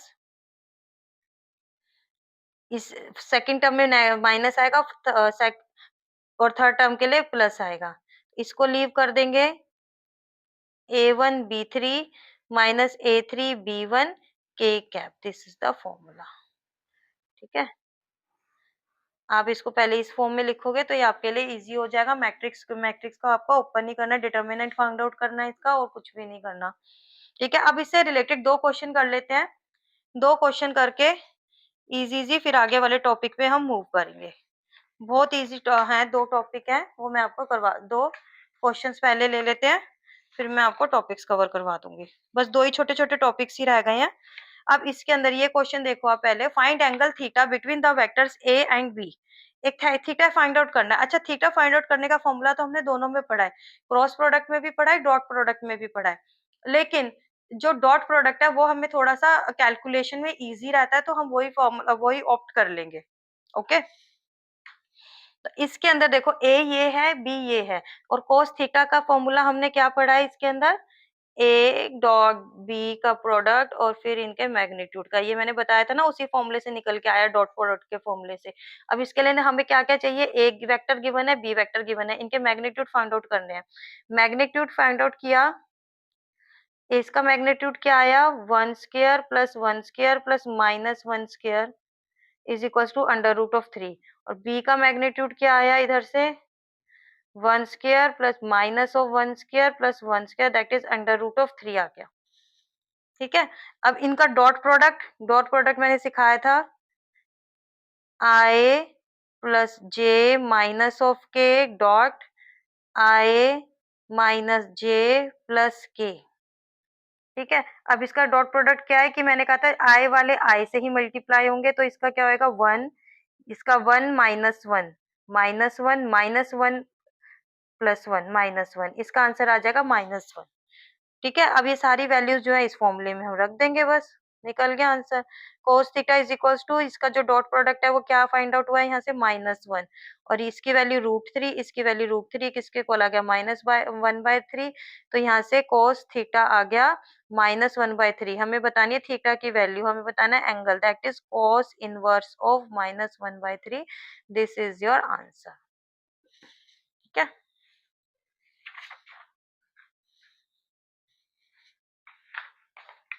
अब नेक्स्ट क्वेश्चन देख लेते हैं। ए क्रॉस बी फाइंड आउट करना है हमें। यहाँ से क्या फाइंड आउट करना है? ए क्रॉस बी, जबकि हमें दिया हुआ है ए क्रॉस बी का भी मैग्नीट्यूड फाइंड आउट करना है। तो पहले ए क्रॉस बी ही फाइंड आउट करना पड़ेगा हमें। ये अभी जो मैंने सिखाया था, ए क्रॉस बी, इसका डिटर्मिनेंट बना लेंगे, आई जे के, और यहाँ पे A1 A2 A3, तो A1 क्या है? 2 1 3, और B1 3, B2 इज 5 एंड -2। अब इसे ओपन कर लेंगे बस। सबसे पहले क्या होगा? इसके अलोंग करेंगे तो इनको लीव कर देंगे, -2 -15 आई कैप, इसमें नेगेटिव आएगा तो लीव कर देंगे, -4 -9 जे कैप, प्लस आएगा, को लीव कर देंगे तो 10 माइनस 3। अभी तक सारे बच्चे मैट्रिसेस और डिटर्मिनेंट्स कर ही चुके होंगे, मैं मान के चल रही हूँ। -7 आए, 13 प्लस 13j प्लस 7k, ठीक है। ये हमारे पास क्या आया, a क्रॉस b। पर हमारे क्वेश्चन में क्या पूछा है हमसे, इसका मैग्नीट्यूड। तो इसका मैग्नीट्यूड फाइंड आउट कर लेंगे, हमें पता है इसका मैग्नीट्यूड क्या होता है। किसी का भी मैग्नीट्यूड हो तो इनके जो स्केलर क्वांटिटीज होती है इनका स्क्वायर का अंडर रूट हो जाता है। -17 square plus 13 square plus 7 square. जब आप इसको सॉल्व करोगे तो आपको क्या मिलेगा answer, √507। That will be your final answer. बस अब 2-3 छोटे-छोटे फॉर्मूलाज रह गए हैं, अब उन्हें भी देख लेते हैं। Projection of a vector on a line, जैसे कि एक वेक्टर गिवन है a टू b, उसकी प्रोजेक्शन निकालनी है एक लाइन पे। एक लाइन है l, उस लाइन पे उसकी प्रोजेक्शन हमें फाइंड आउट करनी है। तो ये यहाँ से ये इसकी प्रोजेक्शन है, this is the projection p। तो इसका क्या फॉर्मूला रहेगा, प्रोजेक्शन p को हम कैसे निकालेंगे, a b का वेक्टर का जो magnitude and cos of theta. यहाँ पे थीटा वैल्यू जो भी वो एंगल उस लाइन के साथ बना रहा है that is the value of theta. अगर ये हमें ए बी गिवन है और थीटा गिवन है तो हम यहाँ से निकाल लेंगे। और दूसरा फॉर्मूला आ जाता है projection of a vector A on another vector. अब दो वेक्टर गिवन है, हमें इसके अंदर थीटा गिवन नहीं है, दो वेक्टर गिवन है। अगर एक वेक्टर है ए और दूसरा वेक्टर है बी, तो इसके ऊपर हमें इसकी प्रोजेक्शन फाइंड आउट करनी है। तो उसके अंदर उसका फॉर्मूला क्या हो जाएगा, ए वेक्टर जिसकी प्रोजेक्शन है वो ए वेक्टर, और जिसके ऊपर फाइंड आउट करनी है, जिसके ऊपर उसकी प्रोजेक्शन है, तो उसका यूनिट वेक्टर आ जाएगा। तो यूनिट वेक्टर का फॉर्मूला क्या होता है, बी वेक्टर डिवाइडेड बाय उसका मैग्नीट्यूड इज इक्वल्स टू, इसको कैसे लिख सकते हैं हम, ए डॉट बी, मतलब कि ए और बी की dot product divided by its magnitude. हम इसको ऐसे सॉल्व करेंगे, बात एक ही है, लिखा सब कुछ सेम ही हुआ है, लेकिन बस थोड़ा इससे हमारा इजी हो जाएगा। Projection question is the find the projection of the vector this on the vector this. इसकी प्रोजेक्शन निकालनी है इसके ऊपर, ठीक है। तो इसका क्या आ जाएगा, p, ये तो वेक्टर एज इट इज आएगा, इसका आएगा यूनिट वेक्टर, क्योंकि इसके ऊपर निकालनी है, ऐसे ध्यान रखना है हमें इस फॉर्मूले को। तो ये फॉर्मूला हमारे पास ये वाला है, a डॉट b। अब इसका डॉट प्रोडक्ट निकाल लेंगे। डॉट प्रोडक्ट हमें पता है क्या होता है, ए डॉट बी का डॉट प्रोडक्ट हमें क्या होता है, जो इनके एडजेसेंट होते हैं इनको ही करना होता है, 2 × 1 plus 3 × 2 plus 2 × 1। This will be equal to 2 plus 6 plus 2, that will be equal to 10। इसका मैग्नीट्यूड निकालना है बी का magnitude will be equal to under root of 1 square plus 2 square plus 1 square, that will be equal to 2 4 5 6 under root of 6। बस इसके अंदर हमें direct इसकी values put करनी है, दैट्स सो इजी। इसके अंदर इसकी डॉट प्रोडक्ट की वैल्यू 10 और दिस इज √6, ठीक है। इसको रेशनलाइज कर देंगे तो क्या आ जाएगा आपके पास, 10/6 √6, 5/3 √6 इज द आंसर। ओके, अब next is the area of triangle. Area of triangle हमें फाइंड आउट करना है। देखो, और जो इसके अंदर हमारा क्रॉस प्रोडक्ट यूज होगा, इसके अंदर बस थोड़ा डायरेक्शन का हमें ध्यान देना है। डायरेक्शन का कैसे ध्यान देना है, जैसे कि एक ट्राइंगल बना हुआ है, ट्राइंगल का एक ये मतलब जो हमारा ये पॉइंट है ना, ये को इनिशियल पॉइंट है दो साइड्स के लिए, ए बी सी, ठीक है। तो यहाँ से स्टार्ट हो रही है, और ये जो यहाँ से स्टार्ट हो रहे हैं, देखो ये यहाँ से दोनों स्टार्ट नहीं हो रहे ना, ये दोनों का इनिशियल पॉइंट है। तो ये जो हमारी साइड्स हैं, अगर हमारे यहाँ पे 3 पॉइंट्स दिए होते, अगर ये तो हमें दिया हुआ है, अगर आपको दिए होते 3 पॉइंट्स के कुछ भी दिया होता, x1 y1 z1, ऐसे इसका x2 y2 z2 x3 y3 z3, तो आप क्या फाइंड आउट करते, आप ए बी फाइंड आउट करते और ए सी फाइंड आउट करते। देखो initial point A to B, A to C, A to B, A to C, ठीक है। ये चीज आपको ध्यान रखनी है। तो आपका एरिया ऑफ द ट्राइंगल क्या हो जाता है, हाफ ऑफ, अगर ये वेक्टर आपको रिप्रेजेंट करना है ए से और ये कर रहा है बी से, तो A cross B, cross product इसके अंदर आ जाता है, ठीक है। और वैसे इसको कैसे लिख सकते हैं, half of A B cross A C भी लिख सकते हैं। This is our formula, direct put करना है। अब इसके अंदर देखो, find the area of the triangle. Triangle का एरिया निकालना है जिसके की साइड्स हमें गिवन है ए बी और ए सी। देखो इसके अंदर साइड्स गिवन है, दोनों का इनिशियल पॉइंट सेम है। यहाँ पर तो गिवन है तो ठीक है, जो ये पॉइंट अगर दिए रहते हैं तो आपको ए बी और ए सी निकालना है, कॉमन पॉइंट के साथ निकालना है, तभी आपका आंसर ठीक आएगा, अदरवाइज रॉन्ग हो जाएगा। तो इसके अंदर हमारा formula, we know that the formula is A B cross A C, बस डायरेक्ट लगा देंगे तो इसका क्रॉस प्रोडक्ट फाइंड आउट कर लेंगे। क्रॉस प्रोडक्ट कैसे फाइंड आउट करते हैं, A B cross A C का cross product is I J K. A B is 0 1 2, that is 1 2 0। इसको ओपन कर लेंगे, जैसे हमने लास्ट टाइम सब करा था, 0 -4 आए, इसमें नेगेटिव का साइन आएगा, इसको लीव करेंगे तो 0 -2 आ रहा है इसके अंदर, 0 -2 जे, एंड इस प्लस का साइन आएगा। ये क्या है, छोटी सी बनाना, ये क्या है, 0 -1, 0 -1, तो ये क्या आ गया, दैट इज के। -4 आए प्लस 2j माइनस ऑफ के। अब इसका मैग्नीट्यूड निकालेंगे, ये तो इसका क्रॉस प्रोडक्ट है, ठीक है। अब इसका मैग्नीट्यूड फाइंड आउट कर लेंगे। ए बी क्रॉस ए सी का मैग्नीट्यूड क्या रहेगा, अंडर रूट ऑफ -4 का स्क्वायर प्लस 2 का स्क्वायर प्लस -1 का square, 16 plus 4 plus 1, that is under root of 21, ठीक है। अब इसका लेकिन हमारे पास area of triangle A B C, but हमें पता है एरिया ऑफ द ट्रायंगल क्या है, हाफ ऑफ इसका magnitude, that will be equals to half of under root of 21, that is our answer. और इसके आगे लिख देंगे, क्योंकि हमने एरिया फाइंड आउट किया है तो हम इसके आगे क्या लिख देंगे, स्क्वायर यूनिट्स लिख देंगे, ठीक है। एरिया के आगे हम क्या लिखते हैं, स्क्वायर यूनिट्स। Got it. अब ऐसे ही जैसे हमने फाइंड आउट किया एरिया ऑफ द ट्रायंगल, अब हमारा नेक्स्ट क्या है, area of parallelogram. Area of parallelogram, जब दो एडजेसेंट दी हुई हैं, साइड्स दी हुई हैं, इसमें भी आपको यही चीज ध्यान रखनी है जो हमने ट्रायंगल में सिखाई थी। जैसे ये पैरेललोग्राम गिवन है, तो जो एडजेसेंट साइड्स हैं इसकी, ये यहाँ से A to B, A to C, ठीक है, ए बी सी डी। तो A to B, A to D, अगर मान लो ये ए है और ये बी है, तो इसका फॉर्मूला क्या रहेगा, area of the parallelogram will be equals to the A cross B का मैग्नीट्यूड। इसके अंदर किसके इक्वल आ जाएगा, ए या फिर A B cross A D, हम इसको लिख सकते हैं। अब इसमें फाइंड आउट कर लेंगे, find the area of the adjacent sides. देखो एडजेसेंट साइड्स की बात हो रही है, given by A and B, बस डायरेक्ट फॉर्मूला लगाना है, area of the parallelogram will be equals to A cross B. A की वैल्यू क्या है, अब इसका क्रॉस प्रोडक्ट है ये, तो आई जे के और 3 1 4 1 -1 1। अब ये इसको ओपन कर लेंगे, इसके 1 प्लस 4 हो जाएगा, 1 -4 प्लस 4 हो जाएगा, आए माइनस इसके अराउंड करेंगे तो 3 -4 जे प्लस आएगा, अब तो -3 -1 के। इसे ओपन कर लेंगे, 5 आए और -1 हो जाएगा, प्लस जे हो जाएगा, -4 के। अब इसका मैग्नीट्यूड एक, ये मैं सॉरी यार मैं बार बार लगा देती हूँ, ये इधर साइन नहीं आएगा। अब इसका मैग्नीट्यूड फाइंड आउट करेंगे तब यहाँ पे मैग्नीट्यूड आएगा इसका, तो under root of 5 square plus 1 square plus -4 का square, that will be equals to 25 plus 1 plus 16।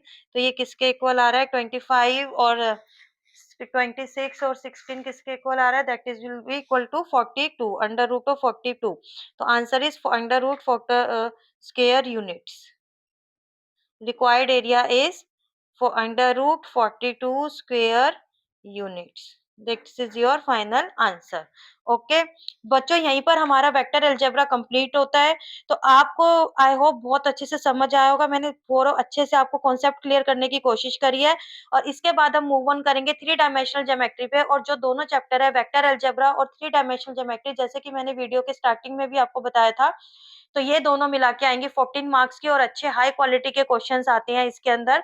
तो आप इस ये जो 4 वीडियोस इसकी हैं, एक ये और एक 3 डायमेंशनल ज्योमेट्री के जो कॉन्सेप्ट्स क्लियर होंगे, फिर उसके अंदर एक में होंगे आपके एमसीक्यूज़, एक वीडियोज़ में होंगे आपके इसके क्वालिटी क्वेश्चंस, जो कि आपको सॉल्व करने के लिए क्वेश्चन पेपर में आएँगे, जो कि प्रीवियस ईयर क्वेश्चन पेपर्स के होंगे। तो आप प्लीज़ इस सब के लिए सब्सक्राइब कर लेना और ये ज़रूर कर लेना। तो अगर आपने 4 वीडियोज़ देख ली, तो आपके 14 नंबर तो पक्का ही पक्का हो जाएँगे और एक-एक कॉन्सेप्ट आप इससे क्लियर कर लेना। ओके बच्चों, थैंक यू सो मच।